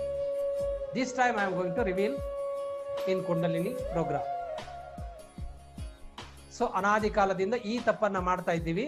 ಸರ್ಪದೋಷ ಬರುವುದು ಹುತ್ತಕ್ಕೆ ಹಾಲು ಹಾಕಿದಾಗ ಮಾತ್ರ. ಯಾಕೆಂದ್ರೆ ನಿಮ್ಮಲ್ಲಿ, ನಿಮ್ಮ ಮನಸ್ಸಿನಲ್ಲಿ ಗಾಢವಾದ ಒಂದು ನಂಬಿಕೆ ಇದೆ, ಸರ್ಪದೋಷ ಬರುವುದು ಹಾವನ್ನ ಹೊಡೆದು ಸಾಯಿಸಿದ್ರೆ ಮಾತ್ರ. ನೀವ್ಯಾರು ಹಾವು ಹೊಡೆಯಲ್ವಲ್ಲ. ಲೈವ್ ಬಂದಿರ್ತಕ್ಕಂಥವ್ರು ಎಷ್ಟೋ ಜನ ಹಾವು ನಾಗರಾವನ್ ಹೊಡೆಯೋದೇ ಇಲ್ಲ ಅಸಲಿ. ಮತ್ ದೋಷ ಹೆಂಗ್ ಬರ್ಬೇಕು? ಆದ್ರೆ ದೋಷ ಹೇಳೋರು ಹೆಂಗೆ ಹೇಳ್ತಾರೆ ಗೊತ್ತೇನು? ಅವ್ರು ಬಹಳ ಜಾಣರು. ನೀನ್ ಈ ಜನ್ಮದಲ್ಲಿ ಹೊಡೆದಿಲ್ಲ, ಏನೋ ಪೂರ್ವ ಜನ್ಮ ತಜ್ಞರಾಗೆ ನಾನಿಲ್ಲಿ ಪುನರ್ಜನ್ಮ ತಜ್ಞ ಇಲ್ಲಿದ್ದೀನಿ ನಾನು. ಆಮೇಲೆ ಫಾಸ್ಟ್ ಲೈಫ್ ಥೆರಪಿಸ್ಟ್. ಯಾವುದೋ ಜನ್ಮದಲ್ಲಿ ಹೊಡೆದಿರೋದಕ್ಕಾಗಿ ನಿನಗೆ ಈ ಶಾಪ ಇದೆ, ಹಾವಿನ ಶಾಪ. ಸೋರಿಯಾಸಿಸ್ ಬರ್ತದೆ, ಸ್ಕಿನ್ ಪ್ರಾಬ್ಲಮ್ಸ್ ಬರ್ತದೆ, ಮಕ್ಕಳಾಗೋದಿಲ್ಲ, ಇನ್ನೇನೇನೋ ದೋಷಗಳು ಬರ್ತವೆ. ಸರ್ಪದೋಷ ಅಂತ ಇದಕ್ಕೆ ಹೆಸರು. ಎಲ್ಲಿ ನಾವು ಹೋಗೋದು, ನಾನೀಗ ದೇವಸ್ಥಾನದ ಹೆಸರು ಹೇಳೋದಿಲ್ಲ, ಎಲ್ಲ ದೇವಸ್ಥಾನಗಳು ಬಂದಾಗ್ಬಿಟ್ಟಿದೆ, ಹೇಳಲೂಬಾರದು. ನಾನು ನಮ್ಮ ಕರ್ನಾಟಕಕ್ಕೆ ಅತಿ ಹೆಚ್ಚು ಆದಾಯ ತಂದ್ಕೊಡ್ತಕ್ಕಂಥ ದೇವಸ್ಥಾನ ಅದು. ಇನ್ ದ ನೇಮ್ ಆಫ್ ಸರ್ಪದೋಷಂ. ಸರ್ಪದೋಷ ಇರುವುದೆಲ್ಲಿ, ನಾವು ಮಾಡುವುದೆಲ್ಲಿ. ತೆನಾಲಿ ರಾಮಕೃಷ್ಣ ಅಂತ ಒಬ್ಬ ಇದ್ದ. ಅವನು ಕೆಳಗಡೆ ಬೆಂಕಿ ಹಾಕಿ ಮರದ ಮೇಲೆ ಒಂದು ಹುಟ್ಟು ಕಟ್ಟಿ ಮೊಳಕೆ ನೇತ ಹಾಕಿ ಅದರಲ್ಲಿ ನೀರು ತುಂಬಿಸಿ ಅಕ್ಕಿ ಹಾಕಿದ್ನಂತೆ, ಕೆಳಗಡೆ ಬೆಂಕಿ ಹಾಕಿದ್ನಂತೆ. ಯಾರೋ ಬಂದು ಕೇಳಿದ್ರು, ಅಲ್ಲಪ್ಪ ಕೆಳಗಡೆ ಬೆಂಕಿ ಹಾಕಿ ಮೇಲೆ ಮಡಕೆ ಕಟ್ಟಿದೀಯಲ್ಲ, ಅದು ಯಾವಾಗ ಬೇಯೋದು ಅಂತ. ಕರಿ ನಾಯಿನ ಬಿಳಿ ನಾಯಿನ ಮಾಡ್ತೀನಿ ಅಂತ ಹೇಳ್ಬಿಟ್ಟು ಸೋಪಾಗಿ ತೊಳೆದ್ನಲ್ಲ, ಆಯ್ತಾ? ಅದು ಹಂಗಾಗೋದಿಲ್ಲ, ಹಂಗಾಗೋದಿಲ್ಲ. ಅದು ಬೇರೆನೇ ಇದೆ. ಇದು ಒಂದು ಸೈನ್ಸ್, ಇದೊಂದು ವಿಜ್ಞಾನ. ಅದಕ್ಕೆ know it and do it ಅಂತ ನನ್ನ ಥಿಯರಿ. ತಿಳಿದ್ ಮಾಡಿ, ನೀವೇನಾದ್ರೂ ಮಾಡ್ರಿ, ತಿಳಿದ್ ಮಾಡ್ರಿ. ಯಾಕೆ ಮಾಡ್ಬೇಕು? ಅದು ತಿಳಿದ್ ಮಾಡ್ರಿ. ಪೂಜೆ ಯಾಕೆ ಮಾಡ್ಬೇಕು? ಪಂಚೋಪಚಾರ ಪೂಜೆ ಯಾಕೆ ಮಾಡಬೇಕು? ಯಾರು ಇದನ್ನು ಪ್ರಾರಂಭ ಮಾಡಿದ್ರು, ಯಾವ ರೀತಿ ಪ್ರಾರಂಭ ಮಾಡಿದ್ರು, ಅದರ ಸೈನ್ಸ್ ಏನು, ವಾಟ್ಸ್ ದ ಸೈನ್ಸ್ ಬಿಹೈಂಡ್ ಪೂಜಾ? ಅದು ಸೆನ್ಸಸ್ ಅನ್ನು ಟ್ರಾಂಕ್ವಿಲೈಸ್ ಮಾಡ್ತಕ್ಕಂಥದಕ್ಕೆ ಅವ್ರು ಇನ್ವೆಂಟ್ ಮಾಡಿದ್ದು ಇನ್ ದೋಸ್ ಟೈಮ್, ವೆರಿ ಏನ್ಷಿಯಂಟ್. ಅದು ಬರ್ತಾ ಬರ್ತಾ ಬರ್ತಾ ಒಂದು ಲಾರಿ ಹೂ ಇಲ್ಲದೆ ಇದ್ರೆ ಪೂಜೆ ಆಗೋದಿಲ್ಲ. ಗಣಪನಿಗೆ ಕಡುಬು ಪ್ರಿಯ, ಹನುಮನಿಗೆ ಒಡೆ ಪ್ರಿಯ, ಇವನಿಗೆ ಪ್ರಿಯವಾದ್ದು ಅವನಿಗೆ ಪ್ರಿಯ ಅಂತ ಮಾಡಿಬಿಟ್ಟು ಅವನ ಹೆಸರಲ್ಲಿ ಇವ್ ತಿನ್ನೋದು. ನಮಗೆ ಕಡುಬು ಇಷ್ಟ, ಇನ್ the name of Ganapa we eat ಕಡುಬು, ಮೋದಕ ಪ್ರಿಯ ಅಂತ ಹೇಳ್ಬಿಟ್ಟು. ನಾಚಿಕೆ ಆಗ್ಬೇಕು ನಮ್ಗೆ. ದೇವರು ಊಟ ಮಾಡಂಗಿದ್ರೆ ನಾವು ಸಪ್ಲೈ ಮಾಡಕ್ ಆಗತ್ತಾ? ಕೊಡುವವನವನು, ಬೇಡುವವರು ನಾವು. ಮತ್ತೆ ನಿಂಗೆ ಹಸಿವಾಗಿದೆ ಅಂತ ನಾವು ತಿನ್ಸೋದು. ಈ ದೊಂಬರಾಟ ಬೇಡ. ಸೊ ಶಾಸ್ತ್ರ ಸರಿಯಾಗಿ ಇದೆ, ಶಾಸ್ತ್ರಗಳೆಲ್ಲವೂ ಅದು ಪಕ್ಕ ಸೈನ್ಸ್. ಅದು ನಾವು ಈ ಶಾಸ್ತ್ರಿಗಳು ಸರಿಯಾಗಿ ನಾವು ತಿಳ್ಕೊಳ್ಳಿ. ಶಾಸ್ತ್ರ ಸರಿಯೇ ಇದೆ, ಶಾಸ್ತ್ರಿಗಳು ಅದನ್ನ ಅಧ್ಯಯನ ಮಾಡಲಿಲ್ಲ. Everything is science. ಇಲ್ಲಿಗೆ ಬರ್ತೀನಿ ಮತ್ತೆ ವಾಪಸ್ಸು. ಈ ಬ್ರಹ್ಮ ಮಧ್ಯಲ್ಲಿದ್ದಾನೆ, ಇವರು ಈ ಕಡೆ ಇದ್ದಾರೆ, ಇವರು ಈ ಕಡೆ ಇದ್ದಾರೆ. ಯಾರು ಇವರು ಈ ಕಡೆ ಇರೋನು? ಬಲಗಡೆ ವಿಷ್ಣು ಶೇಷಶಯನ, ಶಿವ ಸರ್ಪಭೂಷಣ. ಇವರಿಬ್ಬರಿಗೂ ಹಾವಿದೆ. ಆದ್ರೆ ಈಗ ಹೇಳಿ, ಬ್ರಹ್ಮನಿಗೆ ಹಾವಿದ್ಯಾ? ಬ್ರಹ್ಮನಿಗೆ ಹಾವಿದೆಯೇನ್ರಿ? ಬ್ರಹ್ಮ ಯಾವ್ದ್ರ ಮೇಲೆ ಕೂತ್ಕೊಂಡಿದ್ದಾನೆ? ಸ್ವಲ್ಪ ಅಬ್ಸರ್ವ್ ಮಾಡಿ. ಲೋಟಸ್. ಅವೇ ನಿಮ್ಮ ಶಕ್ತಿ ಪಥದಲ್ಲಿ ಬರ್ತಕ್ಕಂಥ 7 ಪದ್ಮಗಳು, ಕಮಲಗಳು. 4 ದಳದ ಪದ್ಮದಲ್ಲಿ ಅರಳಿ ಬಂದ ಲಿಂಗವೇ ಸತ್ಯ ಶಾಂತಿ ಲಿಂಗವೇ, ಏನೋ ಒಂದು ಹಾಡಿದೆಯಲ್ಲ ಹಂಗೆ. ಅಂದ್ರೆ ಪದ್ಮಗಳು ಎಲ್ಲಿವೆ? ಮಧ್ಯದ ಶರೀರದಲ್ಲಿವೆ. ಚಕ್ರಗಳೆಲ್ಲಿವೆ? 2 ಶರೀರದ ಮಧ್ಯೆ ಲೊಕೇಟ್ ಆಗಿವೆ. ಬ್ರಹ್ಮ ಎಲ್ಲಿದ್ದಾನೆ? 2 ಶರೀರಗಳ ಮಧ್ಯೆ ಇದ್ದಾನೆ. ಬ್ಯಾಲೆನ್ಸ್ ಮಾಡುವವನೇ ಬ್ರಹ್ಮ. ಈ ಸೂಕ್ಷ್ಮತೆ ನಮ್ಗೆ ಇವತ್ತಿಗೂ ಅರ್ಥ ಆಗ್ಲಿಲ್ಲ. ಏನಕ್ಕೆ ಕುಂಡಲಿನಿ ಜಾಗೃತಿ ಮಾಡ್ಬೇಕು? ದುಡ್ಡು ಸಂಪಾದನೆ ಮಾಡೋದಕ್ಕ? ಓ ನನಗೆ ದುಡ್ಡು ಇದೆಯಪ್ಪ, ನನ್ಗೆ ಕುಂಡಲಿನಿ ಜಾಗೃತಿ. ದುಡ್ಡು ಸಂಪಾದನೆ ಮಾಡೋದಕ್ಕಲ್ಲ. The ultimate aim of activation of Kundalini is to attain enlightenment. ಬರ್ಕೊಳ್ಳಿ. Ultimate aim, the ultimate goal of activation of kundalini is to attain moksha, enlightenment, liberation. ಕುಂಡಲಿನಿ ಜಾಗೃತಿಯ ಪರಮೋಚ್ಚ ಗುರಿ ಏನು ಅಂತಂದ್ರೆ ಅದು ಮೋಕ್ಷವನ್ನ ಸಿದ್ಧಿಸ್ಕೊಳ್ತಕ್ಕಂಥದ್ದು, ಪರಮ ಪದವಿಯನ್ನ ಸಿದ್ಧಿಸ್ಕೊಳ್ತಕ್ಕಂಥದ್ದು. ಆ ಪ್ರೋಸೆಸ್ ಅಲ್ಲಿ, ಆ ಒಂದು ಜರ್ನಿಯಲ್ಲಿ you may attract some money, health, wealth, success, happiness, ಅವೆಲ್ಲ ಬೈ ಪ್ರಾಡಕ್ಟ್. ಒಂದು ಕೊಂಡ್ರೆ ಅನೇಕ ಉಚಿತ ಅಂತ ಹೇಳ್ತಾರೆ. ಈಟ್ ಕಡುಬು, ಮೋದಕ ಪ್ರಿಯ ಅಂತ ಹೇಳ್ಬಿಟ್ಟು ನಾಚಿಕೆ ಆಗ್ಬೇಕು ನಮ್ಗೆ. ದೇವರು ಊಟ ಮಾಡಂಗಿದ್ರೆ ನಾವು ಸಪ್ಲೈ ಮಾಡಕ್ ಆಗತ್ತಾ? ಕೊಡುವವನು, ಬೇಡುವವರು ನಾವು.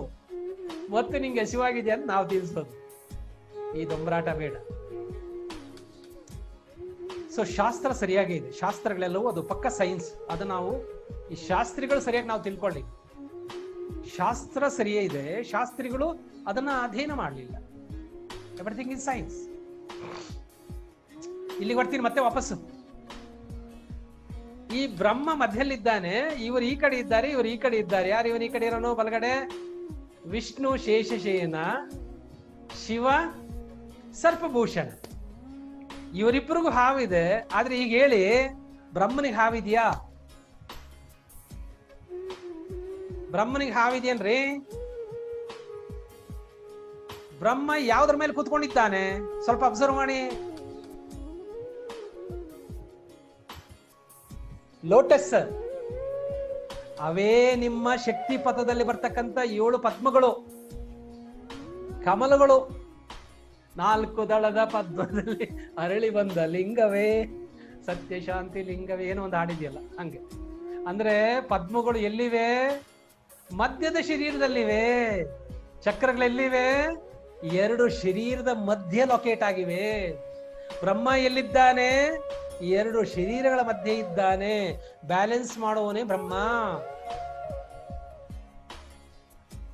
ಈ ಸೂಕ್ಷ್ಮತೆ ನಮ್ಗೆ ಇವತ್ತಿಗೂ ಅರ್ಥ ಆಗ್ಲಿಲ್ಲ.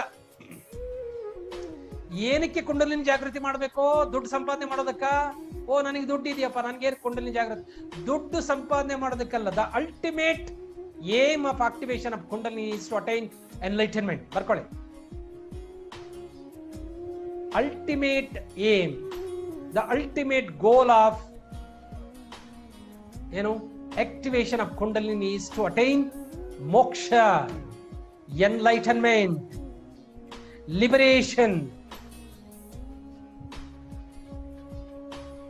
ಕುಂಡಲಿನಿ ಜಾಗೃತಿಯ ಪರಮೋಚ್ಚ ಗುರಿ ಏನು ಅಂತಂದ್ರೆ ಅದು ಮೋಕ್ಷವನ್ನ ಸಿದ್ಧಿಸ್ಕೊಳ್ತಕ್ಕಂಥದ್ದು, ಪರಮ ಪದವಿಯನ್ನ ಸಿದ್ಧಿಸ್ಕೊಳ್ತಕ್ಕಂಥದ್ದು. ಆ ಪ್ರೋಸೆಸ್ ಅಲ್ಲಿ, ಆ ಒಂದು ಜರ್ನಿಯಲ್ಲಿ you may attract some money, health, wealth, success, happiness ಅವೆಲ್ಲ ಬೈ ಪ್ರಾಡಕ್ಟ್. ಒಂದು ಕೊಂಡ್ರೆ ಅನೇಕ ಉಚಿತ ಅಂತ ಹೇಳ್ತಾರೆ. ಒಂದು ಮದುವೆ ಆದ್ರೆ ಇವತ್ತು 2-3 ಫ್ರೀ ಅಂತ. ಗಂಡಸರೆಲ್ಲ ಎಲ್ಲಿ ಗುರುಜಿ ನಮ್ಗೆ ಕೇಳಲೇ ಇಲ್ಲ ಆತರ ಅಂತ ಅನ್ಕೋಬೇಡಿ. ದ್ರೌಪದಿಗೆ ಮಾತ್ರ ಅವಕಾಶ ಇತ್ತು, ಒಂದು ಮದುವೆ ಆದ್ರೆ 5 ಫ್ರೀ ಅಂತ. ಒಂದು ಮದುವೆ ಆದ್ರೆ ದ್ರೌಪದಿಗೆ 5 ಜನ ಫ್ರೀ. ಆ ಸೈನ್ಸ್ ನಿಮ್ಗೆ ಗೊತ್ತಾಗ್ಲಿಲ್ಲ ಇದುವರೆಗೂ. ಯಾಕೆ ಅವಳು ಪತಿವ್ರತೆ? 5 ಜನ ಮದುವೆ ಮಾಡ್ಕೊಂಡು ಹೆಣ್ಮಕ್ಳೆಲ್ಲ ಪತಿವ್ರತೆರಾಗ್ತಾರ? What is the science behind it ತಿಳ್ಕೊಳ್ಳೋ ಪ್ರಯತ್ನ ಮಾಡಲಿಲ್ಲ. ಅದನ್ನು ಕೂಡ I am going to reveal in Kundalini ಜಾಗೃತಿ ಶಿಬಿರ. ಯಾವ್ದನ್ನು ರಿವೀಲ್ ಮಾಡ್ತೇನೆ? ಪಾಂಚಾಲಿ ಯಾರು, ಅವಳು ಪತಿವ್ರತೆಯಾದಂತ ಒಂದು ಸೀಕ್ರೆಟ್ ಏನು, ಅದನ್ನು ತಿಳ್ಕೊಳ್ತೀನಿ. ನಮ್ಮ ಒಳಗಡೆ ಇರ್ತಕ್ಕಂಥ 10 ಪ್ರಾಣಗಳ ಬಗ್ಗೆ ಈ ಶಿಬಿರದಲ್ಲಿ ತಿಳ್ಕೊಳ್ತೇವೆ. ನಮ್ಮ ಒಳಗಡೆ 10 ಪ್ರಾಣಗಳು ಸಜೀವವಾಗಿ ಕಾರ್ಯನಿರ್ವಹಿಸ್ತಾ ಇವೆ. ನಾನು ಪ್ರತಿಯೊಂದು ಪ್ರಾಣವನ್ನ ತೋರಿಸ್ತೇನೆ. ಪ್ರಾಣದ ಕೊರತೆ ಆಗಬಾರದು. ಪ್ರಾಣದ ಕೊರತೆ ಎಲ್ಲೆಲ್ಲಿ ಇರ್ತದೋ ಅದು ಪ್ರಗತಿಯ ಕೊರತೆ ಆಗ್ತದೆ. ಪ್ರಾಣದ ಕೊರತೆಯೇ ಪ್ರಗತಿಯ ಕೊರತೆ. ಪ್ರೋಗ್ರೆಸ್ ಆಗ್ತಾ ಇಲ್ಲ ಪ್ರತಿಯೊಂದು ಏರಿಯಾದಲ್ಲಿ. ಯಾಕೆ ಅಂತಂದ್ರೆ ಯು ಆರ್ ಲ್ಯಾಕಿಂಗ್ ದ ಪ್ರಾಣ. ಪ್ರಭಾವಳಿಯ ಕೊರತೆ ಇದೆ. ಆರ ಎಕ್ಸ್ಪೆನ್ಷನ್ ಆಗಿಲ್ಲ.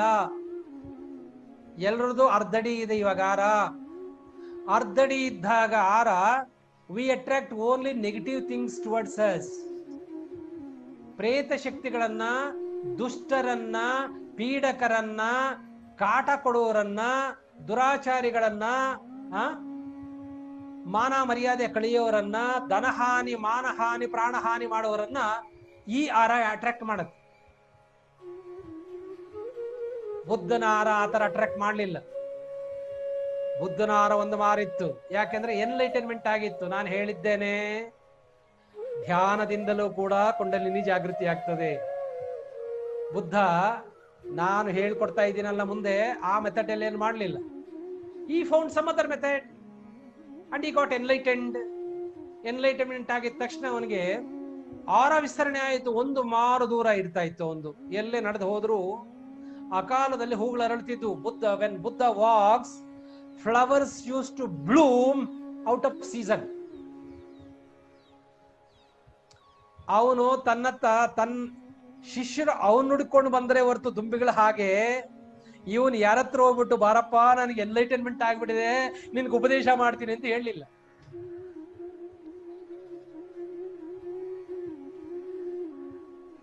ಹೇಗೆ ದುಂಬಿಗಳು ಹೂವನ್ನ ಅರಿಸಿ ಹೋದವೋ ಹಾಗೆ ಅವನಲ್ಲಿ ಏನು ಹೊರಹೊಮ್ತಿರ್ತಕ್ಕಂಥ ಆ ಒಂದು ಪ್ರಾಣ ಪ್ರಭೆ ಮತ್ತು ಜ್ಞಾನ ಪರಿಮಳವನ್ನ ಅರಿಸಿ ಹೋದ್ರು ಜ್ಞಾನ ಪಿಪಾಸುಗಳು, ಸಾಧಕರು. ಹಾಗೆ ಬಂದವನು ಅಂಗುಲಿಮಾಲ. ಬಂದ ಹತ್ರ ಬಂದ. ಬುದ್ಧನನ್ನ ಕೊಂದಿದ್ದಿದ್ರೆ ಆ ಒಂದು ಗಿನ್ನಿಸ್ ರೆಕಾರ್ಡ್ ಆಗ್ತಾ ಇತ್ತು. 1999 ಆಗಿತ್ತು ಅಲ್ಲಿಗೆ. he had killed 999 people. For that remembrance, he used to wear the mala of Anguli. So ಬುದ್ಧನ ಆರ ಒಳಗಡೆ ಬರ್ತಿದ್ದಾಗೆ ಅವನಲ್ಲಿ ಬದಲಾವಣೆಗಳಾಯ್ತು. ಅವನ ಕೋಪ ಹೋಯ್ತು, ಅವನ ದ್ವೇಷ ಹೋಯ್ತು, ಅವನ ಭಯ ಹೋಯ್ತು, ಅವನ ಸಂಶಯ ಹೋಯ್ತು, ಅವನ ವ್ಯಾಕುಲತೆ ಹೋಯ್ತು, ಅವನ ದುಷ್ಟತನ ಹೋಯ್ತು. he became arihant. Angulimala became arihant in his lifetime. ಅದು ಕುಂಡಲಿನಿ ಶಕ್ತಿ ಅಂತ ಹೇಳಿದ್ನಲ್ಲ, ಆ ಹೊದಗಿರ್ತಕ್ಕಂಥ ಭಗವಂತ ಕೊಟ್ಟಿರ್ತಕ್ಕಂಥ ಆಧ್ಯಾತ್ಮಿಕ ಶಕ್ತಿ, ಪ್ಯೂರ್ ಎನರ್ಜಿ ಇದೆಯಲ್ಲ, ಅದು ನಿಮ್ಮ ಆರ ಆಗಿ ಏನಾದ್ರೂ ಪರಿವರ್ತನೆ ಆದರೆ, ಬೆಣ್ಣೆಯೊಂದು ತುಪ್ಪ ಆಗಿ ಬದಲಾದ್ರೆ, ಐ ಆಮ್ ಟಾಕಿಂಗ್, ಬೆಣ್ಣೆಯೊಂದು ತುಪ್ಪ ಆಗಿ ಬದಲಾದ್ರೆ, ಬೆಣ್ಣೆ ವಾಸನೆ ಬರೋದಿಲ್ಲ. ಬೆಣ್ಣೆ ಪಕ್ಕದ ಮನೆಗೆ ವಾಸನೆ ಆಗಿ ಹೋಗೋದಿಲ್ಲ. ಫಾರ್ ಯುವರ್ ಇನ್ಫಾರ್ಮೇಶನ್, ಕಾಯಿಸಿ ಅದನ್ನು. ನಾನು ಅನುಭವಿಸಿದ್ದೇನೆ, ಹಳ್ಳಿಯಿಂದ ಬಂದವನ್ನ. ನಮ್ಮೂರಲ್ಲಿ 1 ಕಿಲೋಮೀಟರ್ ದೂರದಲ್ಲಿ ಯಾರದೋ ಮನೆಯಲ್ಲಿ ಬೆಣ್ಣೆ ಕಾಯಿಸಿದ್ರೆ ನಾನು ಹೇಳ್ತಿರೋದು ಈಗ 50 ವರ್ಷದ ಹಿಂದಿನ ಮಾತು, ಈಗಿನ ಮಾತಲ್ಲ. ಈ ಪಕ್ಕದಲ್ಲಿ ಮನೆಯಲ್ಲೇ ಕಾಯಿಸಿದ್ರು ಕೂಡ ಏನು ಬರಲ್ಲ. ನನ್ನ ಹೆಂಡತಿ ಕಾಯಿಸಿದ್ರು ಏನು ಬರೋದಿಲ್ಲ. ಯಾಕೆಂದ್ರೆ ಹದ ಗೊತ್ತಿಲ್ಲ, ಪ್ಯೂರಿಟಿ ಇಲ್ಲ. 1 ಕಿಲೋಮೀಟರ್ದಿಂದ ಘಮ್ಮನ ವಾಸನೆ ಬರ್ತಾ ಇತ್ತು ತುಪ್ಪ. ಯಾವುದಾಗಾರೆ ತುಪ್ಪ? ಆ ಭಗವಂತ ಕೊಟ್ಟಿದ್ದಾನಲ್ಲ ಆ ಶಕ್ತಿ ಹೆಸರು ತುಪ್ಪ. ಈಗೇನಾಗಿದೆ? ಅದು ಬೆಣ್ಣೆ ತರ ಸುಮ್ಮನೆ ಇದೆ, ಅದರ ಪರಿಮಳ ಈಚೆ ಬರಲಿಲ್ಲ. ಹಾಗೆ ನೀವು ಸಾಧನೆ ಮಾಡಿದ ತಕ್ಷಣ ಎಲ್ಲರೂ ಬುದ್ಧ ಆಗ್ತೀರಿ, ಎಲ್ಲರೂ ಜೀಸಸ್ ಆಗ್ತೀರಿ, ಎಲ್ಲರೂ ಶಿರ್ಡಿ ಬಾಬಾ ಆಗ್ತೀರಿ ಅಂತ ನಾ ಹೇಳೋದಿ. ಅಟ್ಲೀಸ್ಟ್ ಆ ಅರ್ಧಡಿ ಇದೆಯಲ್ಲ ಆರ, ಅದು 1 ಅಡಿ ಏನಾದ್ರೂ ವಿಸ್ತಾರ ಆಯ್ತು ಅಂದ್ರೆ ನಿಮ್ ಬದುಕಲ್ಲಿ ಅನೇಕ ಪವಾಡಗಳು ನಡೀತವೆ ಕಂಡ್ರೆ. assured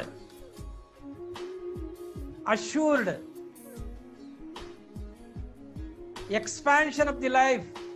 Expansion of aura leads to expansion of the life in all walks of the life. I am talking in all walks of the life, in all dimensions, not only materialistic life. You can also reach one by one spiritual dimensions. Bhu, Bhuvaha, Suvaha, Mahaha, Janaha, Tapaha, Satya. You will go in this direction. ಊರ್ಧ್ವಗತಿ ಏರ್ತೀನಿ. ಒಂದ್ಸಾರಿ ನೀವು 3 ಲೋಕಗಳನ್ನು ಅತಿಕ್ರಮಿಸಿದ್ರೆ ಮತ್ತೆ ಯಾವತ್ತೂ ಕೂಡ ನೀವು ಈ ದೇಹ ಧಾರಣೆ ಮಾಡುವ ಅವಶ್ಯಕತೆ ಇಲ್ಲ. ಅಲ್ಲಿಂದ ಅಲ್ಲೇ ಯೂನಿವರ್ಸಿಟಿಗಳಲ್ಲಿ ಪಾಸ್ ಹಾಕೊಂಡು ಹಂಗೆ ಹೋಗ್ತಾ ಇರ್ಬೋದು, ಅಲ್ಲೇ ಕಟ್ಟಿ ಪಾಸ್ ಮಾಡ್ಕೊಂಡು ಹಂಗೆ ಹೋಗ್ತಾ ಇರ್ಬೋದು. ಈ ಶರೀರ ಹೊಡ್ಕೊಂಡು ಬರೋ ಅವಶ್ಯಕತೆನೇ ಇಲ್ಲ. ಆದ್ರೆ 2ನೇ ಹಂತ ಇದೆಯಲ್ಲ, ಭುವಹ, ಇಲ್ಲಿ ನ್ಯಾಯ ನಿರ್ಣಯ ಆಗ್ತದೆ. ನೀನು ಮೇಲಕ್ಕೆ ಹೋಗ್ಬೇಕೋ ಕೆಳಗಡೆ ಊರ್ಧ್ವ ಅದೋ ಲೋಕಕ್ಕೆ ಹೋಗ್ಬೇಕು ಅಂತ ಇಲ್ಲಿ ಜಡ್ಜ್ಮೆಂಟ್ ಆಗೋದು. ಇಲ್ಲೇ ಯಮಧರ್ಮ ಇರ್ತಕ್ಕಂಥವ್ರು. ಭುವಹದಲ್ಲಿ ಯಾರಿದ್ದಾನೆ ಅಂತಂದ್ರೆ ಯಮಧರ್ಮ ಇದ್ದಾನೆ. ಅವನ್ ಜಡ್ಜ್ ಮಾಡ್ತಾನೆ, ನೀನು ನರಕ ಲೋಕಕ್ಕೆ ಅರ್ಹನಾ ಅಥವಾ ಸ್ವರ್ಗ ಲೋಕಕ್ಕೆ ಅರ್ಹನಾ ಅಂತ. ಅದೊಂಥರ ಟ್ರಾನ್ಸಿಟ್ ಏರಿಯಾ. ದುಬೈಯಿಂದ ಅಮೆರಿಕಕ್ಕೆ ಹೋಗುವುದಾ ಅಥವಾ ದುಬೈಯಿಂದ ಇಂಡಿಯಾಗೆ deport ಆಗುವುದಾ? Sometimes some countries, so they might send you back. That is called deporting. If your documents are not proper, if you are not eligible to enter that country, if you are a terrorist, so they can deport you. ಹಾಗೆ ಆ ಭುವಹದಲ್ಲಿ deport ಅಂತಂದ್ರೆ ಕೆಳಗಿನ ಲೋಕಗಳು, promote ಅಂದ್ರೆ ಮೇಲಿನ ಲೋಕಗಳು. ನೀನ್ ಪರವಾಗಿಲ್ಲ 35 ತಗೊಂಡಿದ್ಯಾ ಅಕಾರ್ಡಿಂಗ್ ಟು ಮೀ, ನೀನ್ ಒಳ್ಳೆ ಕೆಲಸಗಳು ಮಾಡಿದ್ಯಾ, ನೀನ್ ಮೇಲಕ್ಕೆ ಹೋಗು. ಅಲ್ಲಿಂದ ಹಂಗೆ ಪಾಸ್ ಹಾಕೊಂಡು ಹೋಗ್ತಾ ಇರು. ನಾವೇನ್ ಮಾಡ್ತೇವೆ, 3ಕ್ಕೆ ಹೋಗ್ತೇವೆ. ಸ್ವರ್ಗ ಲೋಕದಲ್ಲಿ ಹೋಗ್ಬಿಟ್ಟು ಅಲ್ಲಿ ಎಕ್ಸಾಮ್ ತಗೊಳದ್ ಬಿಟ್ಬಿಟ್ಟು ಅಲ್ಲಿ ರಂಬೆ, ಊರ್ವಶಿ, ಮೇನಕ, ತಿಲೋತ್ತಮ, ಗಾನ ಗಂಧರ್ವರ ಜೊತೆ ಆಟ ಆಡ್ಕೊಂಡು ಡ್ಯಾನ್ಸ್ ಮಾಡ್ಕೊಂಡು ಇಲ್ಲಿಂದ ಹೊತ್ಕೊಂಡು ಹೋದಂತ ಪುಣ್ಯ ಎಲ್ಲ ಅಲ್ಲಿ ಸ್ವೈಪ್ ಮಾಡಿ ಖರ್ಚು ಮಾಡ್ಕೊಂಡು ವಾಪಸ್ ಬರ್ತೇವೆ. ಮತ್ತೆ ಶರೀರ ಅಧೋಮುಖಿಗಳಾಗಿ ಮತ್ತಿಲ್ಲಿಗೆ. ಸೊ ನಾನು ಯಾಕೆ ಇಷ್ಟೆಲ್ಲ ಎಕ್ಸ್ಪ್ಲೈನ್ ಮಾಡ್ತಾ ಇದ್ದೀನಿ ಅಂತಂದ್ರೆ, the ultimate aim, the ultimate goal of Kundalini activation is to attain enlightenment. Buddha ಆ ಕ್ರಮದಲ್ಲಿ ಮಾಡಿದ್ರು, ರಾಮಕೃಷ್ಣ ಪರಮಹಂಸರು ಆ ಕ್ರಮದಲ್ಲಿ ಮಾಡಿದ್ರು. ಭಕ್ತಿ ಯೋಗ ಅಂತ ಒಂದಿದೆ. ರಾಮಕೃಷ್ಣ ಪರಮಹಂಸರು ಈ ಆಕ್ಟಿವಿಟೀಸ್ ಈಸ್ ಕುಂಡಲಿನಿ ಥ್ರೂ ಭಕ್ತಿ ಯೋಗ. ಭಕ್ತಿ, ಪರವಶತೆಯ ಭಾವ, ಕಾಳಿ ಬಿಟ್ರೆ ಬೇರೆ ಏನೂ ಇಲ್ಲ. ತಾಯಿ ತಾಯಿ ತಾಯಿ ತಾಯಿ. ಹೆಂಡತಿನ ಕಾಳಿ ಅಂತ ಭಾವಿಸ್ತಾ ಇದ್ರು. ಬಂದವರಿಗೆಲ್ಲ ಪೂಜೆ ಮಾಡ್ತಾ ಇದ್ರು. ಅವರಿಗೆ ತಿಕ್ಕಲು ಪೂಜಾರಿ ಅಂತ ಹೆಸರಿತ್ತು. ತಿಕ್ಕಲು ಪೂಜಾರಿ ಅಂತ ಬಂದವರಿಗೆಲ್ಲ ಪೂಜೆ ಮಾಡೋರು. ಯಾಕಂದ್ರೆ ಎಲ್ಲರಲ್ಲಿ ಅವ್ರು ದೇವರು ನೋಡ್ತಿದ್ರು. ವಿವೇಕಾನಂದರನ್ನ ಕೂರಿಸಿ ಪೂಜೆ ಮಾಡ್ತಾರೆ ಅವರು. ವಿವೇಕಾನಂದ್ರ ಹೈಲಿ ಕ್ವಾಲಿಫೈಡ್, ಎಜುಕೇಟೆಡ್. ಅವ್ರ ಇದನ್ನೆಲ್ಲ ನಂಬೋದಿಲ್ಲ. ಏನೋ ಮಹಾಶಯ, ನೀನು ಏನೋ ಮಾಡ್ತಾ ಇದೆಯಾ, ನನ್ನ ವಶ ಮಾಡ್ಕೊಳ್ತಾ ಇದೆಯಾ, ನೀನೇನೋ ತಾಂತ್ರಿಕ ಯೂಸ್ ಮಾಡ್ತಾ ಇದೆಯಾ ನನ್ನ ಮೇಲೆ ಅಂತ ಹೇಳ್ಬಿಟ್ಟು ಎದ್ಕೊಂಡು ಓಡ್ಕೊಂಡ್ ಬಿಡ್ತಾರೆ. ಮತ್ತೆ ಮನೆಗೆ ಹೋಗ್ಬಿಟ್ಟು ಸ್ವೀಟ್ ತಿನ್ಸೋದು, ಕರ್ಕೊಂಬರೋದು ಆಶ್ರಮಕ್ಕೆ. ಮನೆಗೆ ಹೋಗೋದು, ಸ್ವೀಟ್ ತಿನ್ಸೋದು ಅವನಿಗೆ, ನೀನಂದ್ರೆ ತುಂಬಾ ಇಷ್ಟ ಬಾ ಅಂತ ಹೇಳ್ಬಿಟ್ಟು ಎದ್ಕೊಂಡ್ಬಿಡ್ತಾರೆ ವಿವೇಕಾನಂದ. ವಿವೇಕಾನಂದರಿಗೆ ಕುಂಡಲಿನಿ ಜಾಗೃತಿ ಆಗಿತ್ತು. ಹೆಂಗಾಗಿತ್ತು? Raja yoga. Used to practice raja yoga means meditation. ನೀವು ನೋಡಿರ್ಬೇಕು ವಿವೇಕಾನಂದರ ಧ್ಯಾನಾಸನ ಅಂದ್ರೆ ಧ್ಯಾನದಿಂದಲೂ ಕೂಡ ಜಾಗೃತಿ ಆಗ್ತದೆ, ಮೌನದಿಂದಲೂ ಜಾಗೃತಿ ಆಗ್ತದೆ, ಉಪಾಸನೆಯಿಂದಲೂ ಜಾಗೃತಿ ಆಗ್ತದೆ, ಪೂಜೆಯಿಂದಲೂ ಜಾಗೃತಿ ಆಗ್ತದೆ, ಪ್ರಾರ್ಥನೆಯಿಂದಲೂ ಜಾಗೃತಿ ಆಗ್ತದೆ, ಜಪದಿಂದಲೂ ಆಗ್ತದೆ, ತಪಸ್ಸಿಂದಲೂ ಆಗ್ತದೆ. ಹೀಗೆ ಅನೇಕ ಮಾರ್ಗಗಳು. All the roads leads to Rome ಅಂತ ಏನೋ ಒಂದು ಮಾತಾಡಿ. All the roads leads to Rome ಅಂತ ಅಂದ್ರೆ ಎಲ್ಲಾ ರಸ್ತೆಗಳು ರೋಮ್ ನಗರ ತಲುಪ್ತವೆ ಅಂತ ಯಾವುದೋ ಒಂದು ಧರ್ಮದಲ್ಲಿ ಹೇಳ್ತಾರೆ. ಹಂಗೆ ಎಷ್ಟೋ ದಾರಿಗಳಿರುವುದು. ಇದು ಒಂದು ದಾರಿ. ನಾನು ಹೇಳ್ತಿರೋದು ಇದೇ ದಾರಿ ಅಲ್ಲ. ಕುಂಡಲಿನಿ ಆಕ್ಟಿವೇಶನ್ ನಾನು ಹೇಳ್ಕೊಡೋ ರೀತಿಯೇ ಅಲ್ಟಿಮೇಟ್ ದಾರಿ ಅಲ್ಲ. ಇದು ಒಂದು ದಾರಿ. ನಾನು ತುಂಬಾ ಹಂಬಲ್ ಆಗಿ ಹೇಳ್ತಾ ಇದ್ದೀನಿ. ಇದು ಒಂದು ದಾರಿ ಇದೆ, ಸ್ವಲ್ಪ ಹತ್ರ ಇದೆ, ಸ್ವಲ್ಪ ಸುಲಭವಾದ ದಾರಿ ಇದೆ, ಮತ್ತು ಋಷಿ ಮುನಿಗಳು ಹೇಳ್ಕೊಟ್ಟಂತ ಪದ್ಧತಿ ಇದೆ. ಸ್ವಯಂ ಶಿವ ಹೇಳ್ಕೊಟ್ಟಂತ ಪದ್ಧತಿಯನ್ನು ನಾನು ನಿಮ್ಗೆ ಬೋಧನೆ ಮಾಡ್ತಾ ಇದ್ದೇನೆ. ಆದಿಯೋಗಿ, ಜಗತ್ತಿನ ಆದಿಯೋಗಿ ಶಿವ. ಆದಿಯೋಗಿ ಮಹಾಶಿವರಾತ್ರಿ ದಿವಸ 7 ಜನ ಋಷಿಗಳಿಗೆ ಈ ಕುಂಡಲಿನಿ ಯೋಗವನ್ನ ಉಪದೇಶ ಮಾಡಿದ್ದು. ಯಾವ ದಿವಸ?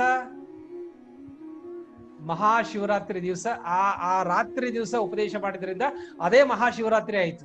ಅದು ಮಹಾಶಿವರಾತ್ರಿ ಅಂತ ಮೊದಲು ಇರಲಿಲ್ಲ. ಅಂದ್ರೆ ಜಾಗೋ, ಜಾಗರಣೆ. ನಮ್ಮವ್ರಿಗೆ ಒಗ್ಗರಣೆ ಗೊತ್ತು, ಜಾಗರಣೆ ಗೊತ್ತಿಲ್ಲ. ಸೊ ಜಾಗರಣೆ ವರ್ಸಸ್ ಒಗ್ಗರಣೆ. ಜಾಗರಣೆಯಲ್ಲಿ ಜಾಗೋ. ಜಾಗೋ ಅಂದ್ರೆ ಜಾಗೃತನಾಗು. ಆಗ ನಾವು ಜಾಗೃತ ಆಗಿಲ್ವಾ? ಎದ್ದಿದೀವಲ್ಲ, ಮಾತಾಡ್ತಾ ಇದೀವಲ್ಲ. ಇಲ್ಲ, ನೀನ್ ಮಾತಾಡ್ತಾ ಇದೀಯ, ನಿನ್ನ ಒಳಗಡೆ ಇನ್ನೂ ಜಾಗೃತಿ ಆಗಿಲ್ಲ. ಯಾವುದು ಜಾಗೃತಿಗೊಳ್ಳಬೇಕಾಗಿತ್ತು ಅದು ಜಾಗೃತಿನೇ ಆಗಿಲ್ಲ. ಹಾಗಾಗಿ ನೀನು ಮಹತ್ತರವಾದ್ದೇನು ಸಾಧನೆ ಮಾಡಕ್ ಆಗ್ತಾ ಇಲ್ಲ ನಿನ್ ಕೈ. ನೀನು ಕೂಡ ಎಫರ್ಟ್ ಮಾಡ್ತಾ ಇದ್ದೀವಿ, ಎಲ್ಲರೂ ಎಫರ್ಟ್ ಆಗ್ತಾ ಇದೀವಿ. There is no doubt in it. But why we are not able to reach our goals? Why we are not able to attain the ultimate peace, ultimate joy, ultimate happiness? ಯಾಕೆಂದ್ರೆ ಅದು ಜಾಗೃತಿ ಆಗಿಲ್ಲ. ಅದು ಜಾಗೃತಿ ಆದ್ರೆ ಅದಷ್ಟು ಕದೆ ಆಗ್ತದೆ. ಏನಾಗಬೇಕು ಅದೆಲ್ಲ ಬೈ ಪ್ರಾಡಕ್ಟ್ ಆಗಿ ಒಂದೊಂದೇ ಬರ್ತವೆ. ಏನು? ನೀನು ಶಾಂತಿಗಾಗಿ ಜಾಗೃತಿ ಮಾಡುವ ಅವಶ್ಯಕತೆ ಇಲ್ಲ. ನಿನ್ನ ಪರಮೋಚ್ಚ ಗುರಿ ಏನಿರಬೇಕು? ನನಗೆ ಭಗವತ್ ಸಾಕ್ಷಾತ್ಕಾರ ಆಗ್ಬೇಕು, ಆತ್ಮ ಸಾಕ್ಷಾತ್ಕಾರ ಆಗ್ಬೇಕು, ಮೋಕ್ಷ ಪ್ರಾಪ್ತಿ ಆಗ್ಬೇಕು. ಈ ಪರಮ ಗುರಿಯನ್ನು ಇಟ್ಕೊಂಡು ನೀನು ಈ ಸಾಧನೆ ಮಾಡಿದ್ದಾದ್ರೆ ಉಳಿದವೆಲ್ಲ ಬೈ ಪ್ರಾಡಕ್ಟ್ ನಿನ್ನನ್ನು ಹಿಂಬಾಲಿಸಿ ಬರ್ತವೆ. ನೀನು ಅರಳಬೇಕಷ್ಟೇನೆ. ದುಂಬಿಗಳನ್ನ ರಾರಾ ದೋಚುಕೋಪೋರ ಅಂತ ಹಾಡೇಳೋಷ್ಟಿಲ್ಲ. ದುಂಬಿಗಳು ಅವಾಗೇ ಬರ್ತವೆ. ದುಂಬಿಗಳು ಅಂದ್ರೆ ಏನ್ ಹೇಳಿದ್ದೇನೆ? ಕೀರ್ತಿ, ಸುಖ, ಶಾಂತಿ, ನೆಮ್ಮದಿ, ಆಯುರಾರೋಗ್ಯ, ಅಷ್ಟೈಶ್ವರ್ಯಗಳೆಲ್ಲ ನಿಮ್ಮನ್ನ ಬೆಂಬಲಿಸಿ ಬರ್ತವೆ, ಹಿಂಬಾಲಿಸಿ ಬರ್ತವೆ. ನೀವು ಅವುಗಳನ್ನ you need not to go behind such things which happen to me. ನಾನು ಸಾವು ಅಥವಾ ಸಾಧನೆ ಎರಡೇ ನನ್ನ ಮುಂದೆ ಇದ್ದಂತ ಗುರಿಗಳು ಆ ದಿನದಲ್ಲಿ. ಅಯ್ಯೋ ಸತ್ತೇನ್ ಮಾಡೋದು, ಏನ್ ಸಾಧಿಸೋದು? ಸಾಧಿಸಿ ಸತ್ತರೆ ಆಯ್ತು ಅಂತೇಳಿ ಎರಡನೇದನ್ನ ಚೂಸ್ ಮಾಡ್ಕೊಂಡೆ ನಾನು. ಮಾಡ್ತಾ ಹೋದೆ 7.5 years ಏನೂ ಆಗ. ಇವಾಗ್ನವ್ರಿಗೆ ಏನು ಪೇಷನ್ಸ್ ಇಲ್ಲ. 40 ದಿನ ಮಾಡಿದೆ ಗುರೂಜಿ ಕುಂಡಲಿನಿ ಧ್ಯಾನ. ಕನ್ನಡಿ ಮುಂದೆ ನೋಡಿದ್ ನಾನು, ಬುದ್ಧಂತರ ಏನು ವಾರ ಏನು ಎಕ್ಸ್ಪ್ಯಾನ್ಷನ್ ಆಗಿಲ್ವಲ್ಲ ಅಂತ ಹೇಳ್ತಾರೆ. It took 6.5 years to get enlightened for Gautama Buddha. Gautama to become Buddha, it took 6.5 years. And these Buddhas, they only meditate for 40 days and they expect they want to become Buddha. Overnight cannot happen. but over of the period with consistent practice. ಮತ್ತು ನಿಮ್ಗೆ 7.5 ವರ್ಷ ಇಲ್ಲ, ನನ್ನ ಕರ್ಮ ಅಷ್ಟು ಗಾಢವಾಗಿತ್ತು. ಊನೋಸ್ ನಿಮ್ಮ ಕರ್ಮ ಬಹಳ ಒಂದು ಏನು ತೆಳುವಾದ ಪದರ ಇರ್ಬೋದು, ಎಷ್ಟೋ ಜನಕ್ಕೆ ರಾತ್ರೋರಾತ್ರಿಯ ಅನುಭವ ಆಗ್ಬೋದು. ಆದವರಿದ್ದಾರೆ. ಕರ್ಮ ಕಳಿಬೇಕಲ್ವಾ? ನಾ ಮಾಡಿದ ಕರ್ಮ ಬಲವಂತವಾದರೆ ನೀ ಮಾಡುವುದೇನೋ ದೇವಾನರಹರಿಯೇ. ನಾ ಮಾಡಿದ ಕರ್ಮ ಬಲವಾಗಿದ್ರೆ ನೀನೇನು ಮಾಡಿದೆಯಪ್ಪ ಭಗವಂತ ಅಂತ ಭಕ್ತ ಹೇಳ್ತಾರ. ಬುದ್ಧನಿಗೆ 6 ವರ್ಷ ಬೇಕಾಯ್ತು. ಹಾಗಾದ್ರೆ ನಮ್ಗೆ ಎಷ್ಟು ವರ್ಷ ಬೇಕು ಅಂತ ನೀವು ಕ್ವಶನ್ ಮಾಡ್ಕೋಬಾರ್ದು. ನಾನು ಖಚಿತವಾಗಿ ಹೇಳ್ತೇನೆ, ಎಷ್ಟೋ ಜನಕ್ಕೆ ಅದು ರಾತ್ರಿ ಆಗ್ಬೋದು. ಅದನ್ನ ಯಾರು ನಿರ್ಧಾರ ಮಾಡೋದು? ನಿಮ್ಮ ಕರ್ಮ ಸಾಂದ್ರ, ನಿಮ್ಮ ಸಂಸ್ಕಾರಗಳು. ಹಿಂದೆ ಸುಕೃತವ ಮಾಡಿದೆ, ಅದರಿಂದ ನಿನ್ನೊಳು ಕೂಡಿದೆ. ಬಂಧವಿಲ್ಲದ ಪೂರ್ಣ ಸಹಜಾನಂದ ಪದವಿಯ ಸೇರಿದೆ, ಆನಂದ ಪದವಿಯ ಸೇರಿದೆ. ವಂದನವು ಗುರುವೀರನೇ, ನಿಮಗೊಂದನವು ಸುಖ ಸಾರನೇ. ಬಂಧ ಮೋಕ್ಷಗಳೆಂಬೋ ಎರಡರ ಸಂಧಿದೋರಿದ ಧೀರನೆ, ಒಳ ಸಂಧಿದೋರಿದ ಧೀರನೇ. ಅಲ್ಟಿಮೇಟ್ ಗುರಿ ಏನಾಗಿರಬೇಕು? ಸಚ್ಚಿದಾನಂದ, ಸತ್ ಚಿತ್ ಆನಂದ. ಈ ಗುರಿ ಇಟ್ಟುಕೊಂಡು ಯಾರೇ ಸಾಧನೆ ಮಾಡಿದ್ರೆ ಕುಂಡಲಿನಿಯನ್ನ, ನಾನು ಹೇಳುವ ಕ್ರಮದಲ್ಲಿ ನಿಮಗೆ ಪ್ರಾರಂಭದಲ್ಲಿ ಒಂದಷ್ಟು ಅಹಿತವಾದ ಅನುಭವಗಳು ಆಗಬಹುದು. ನಾನು ಆಗಬಹುದು ಅಂತಷ್ಟೇ ಹೇಳ್ತೀನಿ. ಯಾಕೆಂದ್ರೆ ಇವನು ಹಾವಿಟ್ಕೊಂಡಿರೋವನೇ, ಯಾರೋ ಬಲಗಡೆ ಇರೋವನು, ಇವನು ಹಾವಿಟ್ಕೊಂಡಿರೋವನೇ. ಕರೆಕ್ಟ್ ಅಲ್ವಾ? ಸಮುದ್ರ ಮಂಥನ ಕಾಲದಲ್ಲಿ ಯಾವುದರಿಂದ ಕಡಿದ್ರೋ ಪರ್ವತವನ್ನೇ ಮಂತ್ಕೋಲ ಹಾಕೊಂಡು ಆಮೇಲೆ ಹಾವನ್ನೇ ಹಗ್ಗವಾಗಿ ಕಟ್ಟಿ ಅದಕ್ಕೆ ಹೇಳಿದ್ರು. ಪಾಪ ಹಾವಿನ ಗತಿ ಏನಾಗಿರ್ಬೇಕು? ಅಪ್ಪಚ್ಚಿ, ಪಾಪಚ್ಚಿ. ಅದಕ್ಕೆ ಅದು ವಿಷ ಕಕ್ಕಿತು. ಹೊಟ್ಟೆ ತುಂಬ ಊಟ ಹಾಕಿ ನೀವು ಹೊಟ್ಟೆ ಮೇಲೆ ಕೂತ್ಕೊಂಡ್ರೆ ಏನಾಗ್ತದೆ?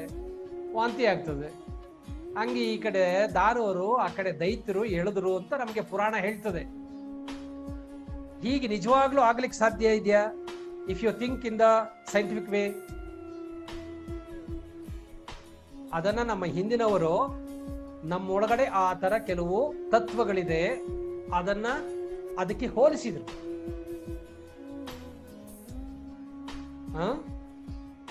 ಹಿಂಗಿಟ್ಕೊಳ್ಳಿ, ಹಿಂಗಿಟ್ಕೊಳ್ಳಿ.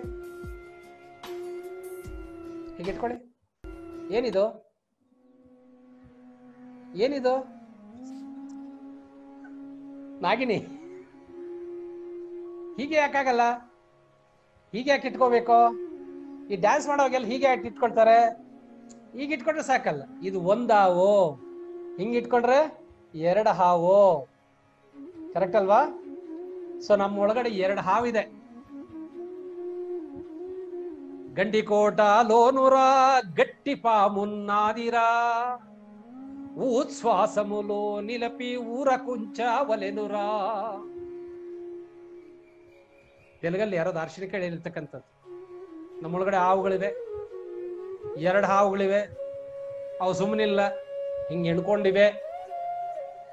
ಅದೇ ನಾಗರ ಕಲ್ಲಿನ ಸಂಕೇತ.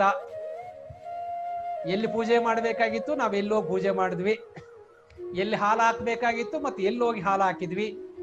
ಆ ತಪ್ಪು ನಿಮ್ಮ ಜನ್ಮದಲ್ಲಿ ಮಾಡಬೇಡಿ. ಸಾಂಕೇತಿಕವಾಗಿ ನೀವು ಬೇಕಾದ್ರೆ ಒಂದು ಬೆಳ್ಳಿ ನಾಗರಾವ್ ಮಾಡಿಸಿಕೊಂಡು ಮನೆಯಲ್ಲಿ ಅದಕ್ಕೆ ಹಾಕಿ ಪರವಾಗಿಲ್ಲ, ಅದರಿಂದ ಏನೂ ಆಗೋದಿಲ್ಲ. ಹೊತ್ತಕ್ಕೆಲ್ಲಾದ್ರೂ ಅಪ್ಪಿತಪ್ಪೆ ಆಗ್ತಾರೆ. ಯಾಕಂದ್ರೆ ಅದರಲ್ಲಿ ಅಪ್ಪಿತಪ್ಪೆ ಏನಾದ್ರೂ ಆ ಪಾಪದ ಪ್ರಾಣಿ ಇದ್ರೆ ಅದು ಉಸಿರಾಡಿದ್ರೆ ಸತ್ತು ಹೋಗ್ತದೆ. ಅದು ಸತ್ತೋದ್ರೆ ಶಾಪ ಖಂಡಿತ ಅಲ್ಲಿವರೆಗೂ ಇರ್ಲಿಲ್ಲ, ಹಾಲು ಹಾಕೋವರೆಗೂ ಶಾಪ ಇರ್ಲಿಲ್ಲ. ಸೊ ಅಲ್ಲಿಂದ ಬಂತು. ಸರ್ಪದೋಷ ಅನ್ನೋದನ್ನ ಕಂಪ್ಲೀಟ್ ನಾನು ನಿಮ್ಗೆ ಸೈಂಟಿಫಿಕ್ ಆಗಿ ಎಕ್ಸ್ಪ್ಲೈನ್ ಮಾಡ್ತೇನೆ. ಏನ್ ಮಾಡಿದ್ರೆ ಸರ್ಪದೋಷ ಹೋಗ್ತದೆ, ಏನ್ ಮಾಡಿದ್ರೆ ಸಾಡೆ ಸಾತಿ ಹೋಗ್ತದೆ, ಏನ್ ಮಾಡಿದ್ರೆ ಮಂಗಳಿಕೆ ಹೋಗ್ತದೆ. ಎಷ್ಟೋ ಜನ ಮಂಗಳಿಕಿರೋರಿಗೆ ಮದುವೆನೇ ಆಗೋದಿಲ್ಲ. ಅವ್ರು ಎಲ್ಲಿ ಜಾತಕ ತೋರಿಸಿದ್ರು ಮದುವೆನೇ ಆಗೋದಿಲ್ಲ. ಆ ಜಾತಕ ಎಲ್ಲ ಬಿಟ್ಬಿಟ್ಟು ಯಾರನ್ನೋ ನೋಡ್ಕೊಂಡು ಆರಾಮ್ಸೆ ಲವ್ ಮ್ಯಾರೇಜ್ ಆಗ್ಲಿ, ಸುಮ್ಮನೆ ಜಾತಕ ಇಟ್ಕೊಂಡು 35 ವರ್ಷ ಆದ್ರೂ ಹೆಣ್ಮಕ್ಳ ಮದುವೆ ಮಾಡೋದು, ಅವಳು ಗೊಳೈಕೊಳ್ಳೋದು. ಹಾಗಾಗಿ ಈ 2 ಹಾವುಗಳು ಅಂತ ಹೇಳಿದ್ದೇನೆ. ಈ ಹಾವು ಅನ್ನೋದು ಯಾಕೆ ತಗೊಂಡ್ರು ನಮ್ಮ ಪ್ರಾಚೀನರು ಅಂತಂದ್ರೆ, ಅದು ನಾಗರಾವೇ ತಗೊಂಡಿದ್ದಾರೆ, ಕೇರೆ ಹಾವು ತಗೊಳ್ಳಿಲ್ಲ, ಹಸಿರಾವು ತಗೊಳ್ಳಿಲ್ಲ. ಬೇರೆ ಹಾವುಗಳಲ್ಲಿ 300 ಪ್ರಭೇದಗಳಿದೆ, 3300 ಗೊತ್ತಿಲ್ಲ ನಂಗೆ. ಆದ್ರೆ ಕೇವಲ ಕೆಲವಷ್ಟೇ ವಿಷಕಾರಿ ಹಾವುಗಳು, ಅದರಲ್ಲಿ ಕೋಬ್ರಾ ಕೂಡ ಒಂದು. ನಮ್ಮ ಪುರಾಣದಲ್ಲಿ ಎಲ್ಲ ಕೋಬ್ರಾನೇ ತಗೊಂಡಿದ್ದಾರೆ, ಅಥವಾ ಬ್ಲ್ಯಾಕ್ ಕೋಬ್ರಾ ತಗೊಂಡಿದ್ದಾರೆ. ಕಾಳಿಂಗ ಮರ್ಧನ ಕೃಷ್ಣ, ಗಣಪ ಹೊಟ್ಟೆಗೆ ಹಾವನ್ನು ಕಟ್ಕೊಂಡಿದ್ದಾನೆ, ಬೆಲ್ಟ್ ಸಿಗ್ಲಿಲ್ಲ ಅಯ್ಯಪ್ಪನಿಗೆ, ಅಂಗಡಿಯಲ್ಲಿ ಬೆಲ್ಟೇ ಸಿಗ್ಲಿಲ್ಲ, ಅವನ ಅಳತೆಗೆ ಬೆಲ್ಟ್ ಸಿಗ್ಲಿಲ್ಲ, ಹಾಗಾಗಿ ಉದ್ದ ಅವನ್ ಕಟ್ಕೊಂಡಂತೆ. ಆಮೇಲೆ ಯಾರು ಸುಬ್ರಹ್ಮಣ್ಯ ಹಾವು ಹಿಡ್ಕೊಂಡಿದ್ದಾನೆ, ಕೃಷ್ಣ ಹಾವಿನ ಮೇಲೆ ಡ್ಯಾನ್ಸ್ ಮಾಡ್ತಾನೆ. ಪಾಪದ ಪ್ರಾಣಿ ಅದು 5 ತಲೆಯ ಹಾವುಗಳು. ಇದೇನೋ ಗೊತ್ತಿದೆ ನಿಮಗೆ ಸೀಕ್ರೆಟ್ ಏನು ಅಂತ? 5 ತಲೆಯ ಹಾವುಗಳು, 7 ತಲೆಯ ಹಾವುಗಳು. ಇದು ಪ್ರಾಕ್ಟಿಕಲ್ಲಿ ಇದುವರೆಗೂ ಭೂಮಿ ಮೇಲೆ ಹುಟ್ಟೇ ಇಲ್ಲ. ಬಟ್ ನಮ್ಮವ್ರು ಯಾಕೆ ಇಟ್ಟಿದ್ದಾರೆ? 7 ತಲೆಗಳು ಕಾಯ್ತವೆ, ನಿಧಿ ಕಾಯ್ತಾ ಇದ್ದಾವೆ. ಹೌದು, ನಮ್ಮ ಎಲ್ಲರ ಒಳಗಡೆ ಒಂದು ಜ್ಞಾನ ನಿಧಿ ಇದೆ. ಅದನ್ನ ನಮ್ಮ ಒಳಗಡೆ ಕೂಡ 7 ಹಾವುಗಳಿವೆ. ಅದನ್ನ ನಾನು ತೋರಿಸ್ತೇನೆ. ಪದ್ಮನಾಭನ ಸನ್ನಿಧಿ ಕೆಳಗಡೆ ಅನಂತ ಪದ್ಮನಾಭ, ಕೇರಳದಲ್ಲಿ ಅನಂತಪುರದಲ್ಲಿರ್ತಕ್ಕಂಥ ಅನಂತ ಪದ್ಮನಾಭನ ಸನ್ನಿಧಿ ಕೆಳಗಡೆ 7 ಕೋಣೆಗಳಿವೆ. ಅದರಲ್ಲಿ 3-4 ತೆಗೆದಿದ್ದಾರೆ. 1 ಲಕ್ಷ ಕೋಟಿ ಬಂಗಾರ ಸಿಕ್ಕಿದೆ ಇವಾಗ, ಇನ್ನೂ ಒಂದಷ್ಟಿವೆ. ಅವು ಯಾಕೆ ಗೌರ್ಮೆಂಟ್ ಹೆದರ್ತಾ ಇದೆ ಅಂತಂದ್ರೆ, ಅಲ್ಲಿ ಹಾವಿದೆ ಅಂತ ಎದುರಿಸ್ಬಿಟ್ಟಿದ್ದಾರೆ ಯಾರು. ಅಂದ್ರೆ ಅದ್ರ ಮೇಲೆ ಬಾಗಿಲ ಮೇಲೆ ಸಿಂಬಲ್ ಇದೆ, ಸರ್ಪದ ಸಿಂಬಲ್. ಈ ಸಿಂಬಲ್ಲೇ ಬೇರೆ. ಸರ್ಪ ನಿಧಿ ಕಾಯ್ತದೆ ಅಂತ ನೀವೆಲ್ಲ ಕೇಳಿದಿರಿ, ಕರೆಕ್ಟಾ? ಇನ್ನೇನು ಕೆಲಸನೇ ಇಲ್ಲ ಅದಕ್ಕೆ. ಸರ್ಪಮಣಿ ಅಂತ ಬರ್ಕೊಳ್ಳಿ, ಸರ್ಪಭೂಷಣ ಅಂತ ಬರ್ಕೊಳ್ಳಿ. ಇದಕ್ಕೆ ತುಂಬಾ ನಿಗೂಢವಾದ ಸೈಂಟಿಫಿಕ್ ಉತ್ತರ ಕೊಡ್ತೇನೆ ನಾನು ನಮ್ಮ ಕ್ಲಾಸಲ್ಲಿ. And first time I am going to reveal sarpamani. ಕೇಳಿದಿರೇನ್ರಿ? ತುಂಬಾ ಕಾಸ್ಟ್ಲಿ. ಹಾವಿನ ಹೆಡೆ ಮೇಲೆ ಒಂದು ಮಣಿ ಇರ್ತದೆ, ಅದು ರಾತ್ರಿಯಲ್ಲಿ ಬೆಳಕು ಕೊಡ್ತದೆ. ಆ ಬೆಳಕಿನಲ್ಲಿ ಇದು ಆಹಾರ ಹುಡುಕ್ತದೆ. ಕಥೆಗಳೆಲ್ಲ ಕೇಳಿಲ್ವಾ ನೀವು? Which will cost you 50 crores 100 CR. ಈ CR ಭಾಷೆಯಲ್ಲಿ ಹೇಳ್ತಾರೆ. ನನವರೆಗೂ ಬಂದಿತ್ತು ಆಫರ್ಗಳು. ಗುರೂಜಿ, ಒಂದು ಸರ್ಪಮಣಿ ಇದೆ, ಹಾವಿನ ಮಣಿ ಇದೆ, ವಿಚ್ ವಿಲ್ ಕಾಸ್ಟ್ 100 crores. ನಿಮ್ಗೆ ಯಾರಾದ್ರೂ ಗೊತ್ತಿರೋರು ಇದ್ರೆ ಹೇಳಿ, ನಿಮ್ ಕಮಿಷನ್ ನೀವು ತಗೊಳ್ಳಿ ಅಂತ. ನನಗೆ ರಿಯಲ್ ಸೈನ್ಸ್ ಗೊತ್ತಿದೆಯಲ್ಲ, ನಾನ್ ಬಹಳ ಎಂಜಾಯ್ ಮಾಡಿದೆ. ಹೌದಪ್ಪ, ಮಣಿ ಇದೆಯಾ, ಅದರಲ್ಲೇ ಆಹಾರ ಹುಡುಕ್ತದ. ಅಲ್ಲ, ನಮ್ಮ ಹಿಂದಿನವರು ಪ್ರತಿಯೊಂದು ನಿಗೂಢವಾಗಿ, ಸಾಂಕೇತಿಕವಾಗಿ, ರಹಸ್ಯವಾಗಿ ಹೇಳಿದ್ದಾರೆ. ನಮ್ಮ ಪೂರ್ವಜರು, ನಮ್ಮ ಮುಂದಿನ ಪೀಳಿಗೆಯವರು ಯಾವತ್ತಾದರೂ ಇದಕ್ಕೆ ಉತ್ತರ ಕಂಡು ಹಿಡಿದೇ ಇಡ್ತಾರೆ. ಹೌದು, ಹಿಡಿದಿದ್ದೀನಿ ನಾನು. ಯಾಕೆಂದ್ರೆ ನಾನು I represents our ancestors. I am proud to tell that I have invented the answer. ಅವ್ರು ಏನು ಪಜಲ್ ಮಾಡಿದ್ರು ಅದನ್ನ ರಿವೀಲ್ ಮಾಡಿದ್ದೆ.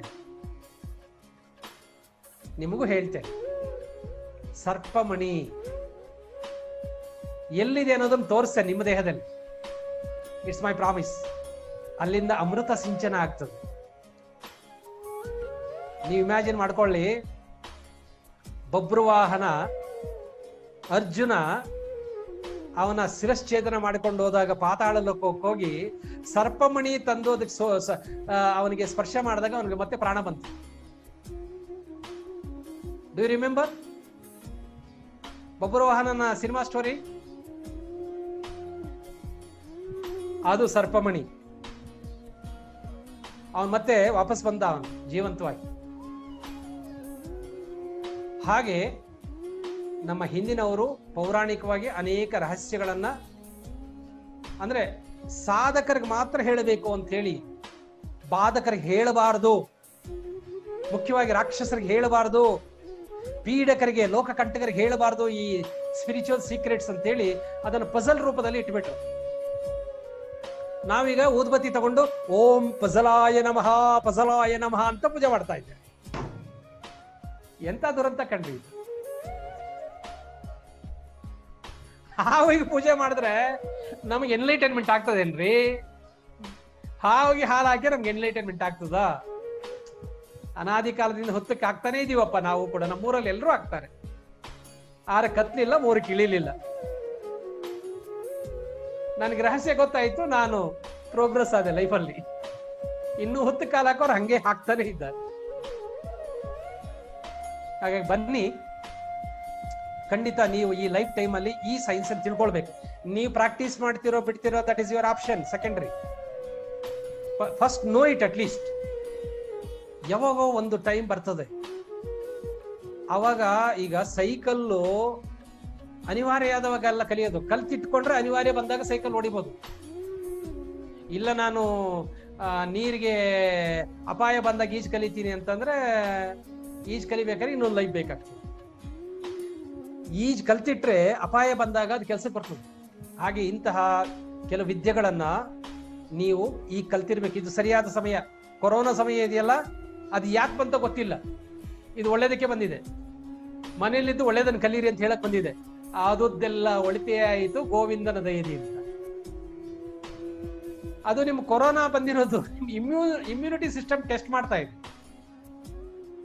ನಮ್ಮ ದೇಶದಲ್ಲಿ 30 ಲಕ್ಷಕ್ಕೆ ಜನಕ್ಕೆ ಬಂದಿದೆ. ಆದ್ರೆ ಸತ್ತಿರೋರೆಲ್ಲ ಬೆರಳೆಣಿಕೆ ಅಷ್ಟೇ. ಒಂದು 20,000 ಜನ 30,000 ಜನ ಸತ್ತಿದ್ದಾರೆ. ಉಳಿದವ್ರು ಯಾಕೆ ಸಾಯ್ಲಿಲ್ಲ? Their immune system is very good. Kundalini ಜಾಗೃತಿ ಆದ್ರೆ ಇಮ್ಯೂನ್ ಸಿಸ್ಟಮ್ ಬೂಸ್ಟ್ ಆಗುತ್ತೆ ಕಣ್ರಿ, ಅಶ್ಯೂರ್ಡ್. ಮುಖ್ಯವಾಗಿ ನಿಮ್ಮ ಎಂಡೋಕ್ರೈನ್ ಸಿಸ್ಟಮ್ ಸೂಪರ್ ಆಗಿ ಕೆಲಸ ಮಾಡುತ್ತೆ. ಯಾಕೆಂದ್ರೆ ಕುಂಡಲಿನಿ ಶಕ್ತಿಗೂ ಎಂಡೋಕ್ರೈನ್ ಸಿಸ್ಟಮ್ಗೂ ಅವಿನಾಭಾವ ಸಂಬಂಧ. ಇದನ್ನೇ ನಮ್ಮ ಹಿಂದಿನವರು ಆ ಎಂಡೋಕ್ರೈನ್ ಸಿಸ್ಟಮ್ ಇದೆಯಲ್ಲ, ಡಕ್ಲೆಸ್ ಗ್ಲ್ಯಾಂಡ್ಸ್ ಅನ್ನ, ಅದಕ್ಕೆ ಸಪ್ತ ಮಾತೃಕೆಯರು ಅಂತ ಒಂದು ದೇವತಾ ಸ್ವರೂಪ ಕೊಟ್ರು. ಒಂದು ಹೆಣ್ಣುಮಕ್ಕಳು ಭುಜದ ಮೇಲೆ ಒಂದು ಕೊಡ, ಆ ಕೊಡದಲ್ಲಿ ನೀರನ್ನ ಕೆಳಕ್ಕೆ ಸುರಿತಿರ್ತಕ್ಕಂಥ ಚಿತ್ರಗಳನ್ನ ನೀವು ನೋಡಿರ್ಬೇಕು. ಅವುಗಳನ್ನ ಸಪ್ತ ಮಾತೃಕೆಯರು ಅಂತ ಹೇಳ್ತೇವೆ. ಆ ಕುಂಡ ಇದೆಯಲ್ಲ, ಆ ಕುಂಡನ ಇಂಗ್ಲಿಷ್ ಅಲ್ಲಿ ಗ್ಲ್ಯಾಂಡ್ ಅಂತಾರೆ, ಡಕ್ಲೆಸ್ ಗ್ಲ್ಯಾಂಡ್ಸ್ ಅಂತಾರೆ. ಈ ಡಕ್ಲೆಸ್ ಗ್ಲ್ಯಾಂಡ್ಸ್ ಏನ್ ಮಾಡ್ತದೆ, ಹಾರ್ಮೋನ್ಸ್ ಅನ್ನ ಡೈರೆಕ್ಟ್ ರಕ್ತಕ್ಕೆ ಚಿಮ್ಮುತ್ತವೆ. ಅವು ಹೈಪೋಥಾಲಮಸ್ ಇರ್ಬೋದು, ಅಡ್ರಿನಲ್ ಇರ್ಬೋದು, ಥೈರಾಯ್ಡ್ ಇರ್ಬೋದು, ಪೀನಿಯಲ್ ಇರ್ಬೋದು, ಪಿಟ್ಯೂಟರಿ ಇರ್ಬೋದು. Pineal and pituitary R known as master glands. ಇವೆರಡು ಗ್ಲ್ಯಾಂಡ್ ಸರಿಯಾಗಿ ಕೆಲಸ ಮಾಡಿದ್ರೆ ಉಳಿದವ ಮುಚ್ಕೊಂಡು ಕೆಲಸ ಮಾಡ್ತಾರೆ ಕೆಳಗಿನಿರವ. ಹಿರಿಯಕ್ಕನ ಚಾಳಿ ಮನೆಯ ಮಂದಿಗೆಲ್ಲ ಅಂತ. ಅದಕ್ಕೆ ಹಿರಿಯಕ್ಕನಾಗಿ ಹುಟ್ಟೋದು ಬಹಳ ಕಷ್ಟ ಮನೆಯಲ್ಲಿ. ಆತ್ಮೀಯರೇ, ಬನ್ನಿ, ಎಲ್ರು ಬನ್ನಿ, ಜಾಯಿನ್ ಆಗಿ ಒಂದು ಹೊಸ ವಿಜ್ಞಾನ ಕಲ್ತ್ಕೊಳ್ಳಿ, ಕಲ್ತಿಟ್ಕೊಳ್ಳಿ. 1000 ಜನಕ್ಕೆ ನಾನು ಇದನ್ನು ಮಾರ್ಗದರ್ಶನ ಮಾಡಿದ್ದೇನೆ. ಅನೇಕ ಜನ ಪ್ರಾಕ್ಟೀಸ್ ಅಲ್ಲಿದ್ದಾರೆ. ಅನೇಕ ಜನರಿಗೆ ಅದರ ಅನುಭವಗಳಾಗ್ತಾ ಇದೆ. ಅವರ ಜೀವನ ಹಸನ ಆಗ್ತಾ ಇದೆ. ನೀವು ಯಾಕೆ ಕಲಿತು ನಿಮ್ಮ ಜೀವನವನ್ನು ಹಸನ ಮಾಡ್ಕೊಳ್ಬಾರ್ದು? ಸೊ ಬನ್ನಿ, ಭಾಗವಹಿಸಿ. ಸೊ ಇದೆಲ್ಲ ಮನಸ್ಸಲ್ಲಿ ಇಟ್ಕೊಂಡು ಕಲಿಯೋ ಉತ್ಸಾಹ ಇದ್ರೆ, ಸಾಧನೆ ಮಾಡೋ ಉತ್ಸಾಹ ಇದ್ರೆ, ಹೊಸ ವಿಜ್ಞಾನ ಕಲ್ತ್ಕೊಳ್ತಕ್ಕಂಥ ಉತ್ಸಾಹ ಇದ್ರೆ ಯು ಆರ್ ಆಲ್ ವೆಲ್ಕಮ್ ಅಂತ ಹೇಳ್ತಾ ನಿಮ್ಗೆ ವಂದಿಸ್ತಾ ಎಲ್ರು ಕೂಡ. ನಾನೇನಾದ್ರೂ ಅಪ್ಪಿ ತಪ್ಪಿ ನಿಮ್ಮ ಮನಸ್ಸಿಗೆ ನೋವಾಗೋ ಹಾಗೆ ಮಾತಾಡಿದ್ರೆ ತಮಾಷೆಗೆ ಇಲ್ಲೇ ಬಿಟ್ಟು ಹೋಗಿ, ಮನ್ನಿಸಿ. ಒಳ್ಳೆ ವಿಚಾರಗಳನ್ನ ಹೊತ್ತು ಹೋಗಿ ಶ್ಲೋಕದೊಂದಿಗೆ ಮುಕ್ತಾಯ ಮಾಡೋಣ. ಅಸತೋಮಾ ಸದ್ಗಮಯ ತಮಸೋಮಾ ಜ್ಯೋತಿರ್ಗಮಯ ಮೃತ್ಯೋರ್ಮಾ ಅಮೃತಂಗಮಯ. ಓಂ ಶಾಂತಿ ಶಾಂತಿ ಶಾಂತಿ. ಲೋಕ ಸಮಸ್ತ ಸುಖಿನೋ ಭವಂತು, ಸರ್ವೇ ಜನೋ ಸುಖಿನೋ ಭವಂತು. May God bless you all. May God bless you all. May God bless you all.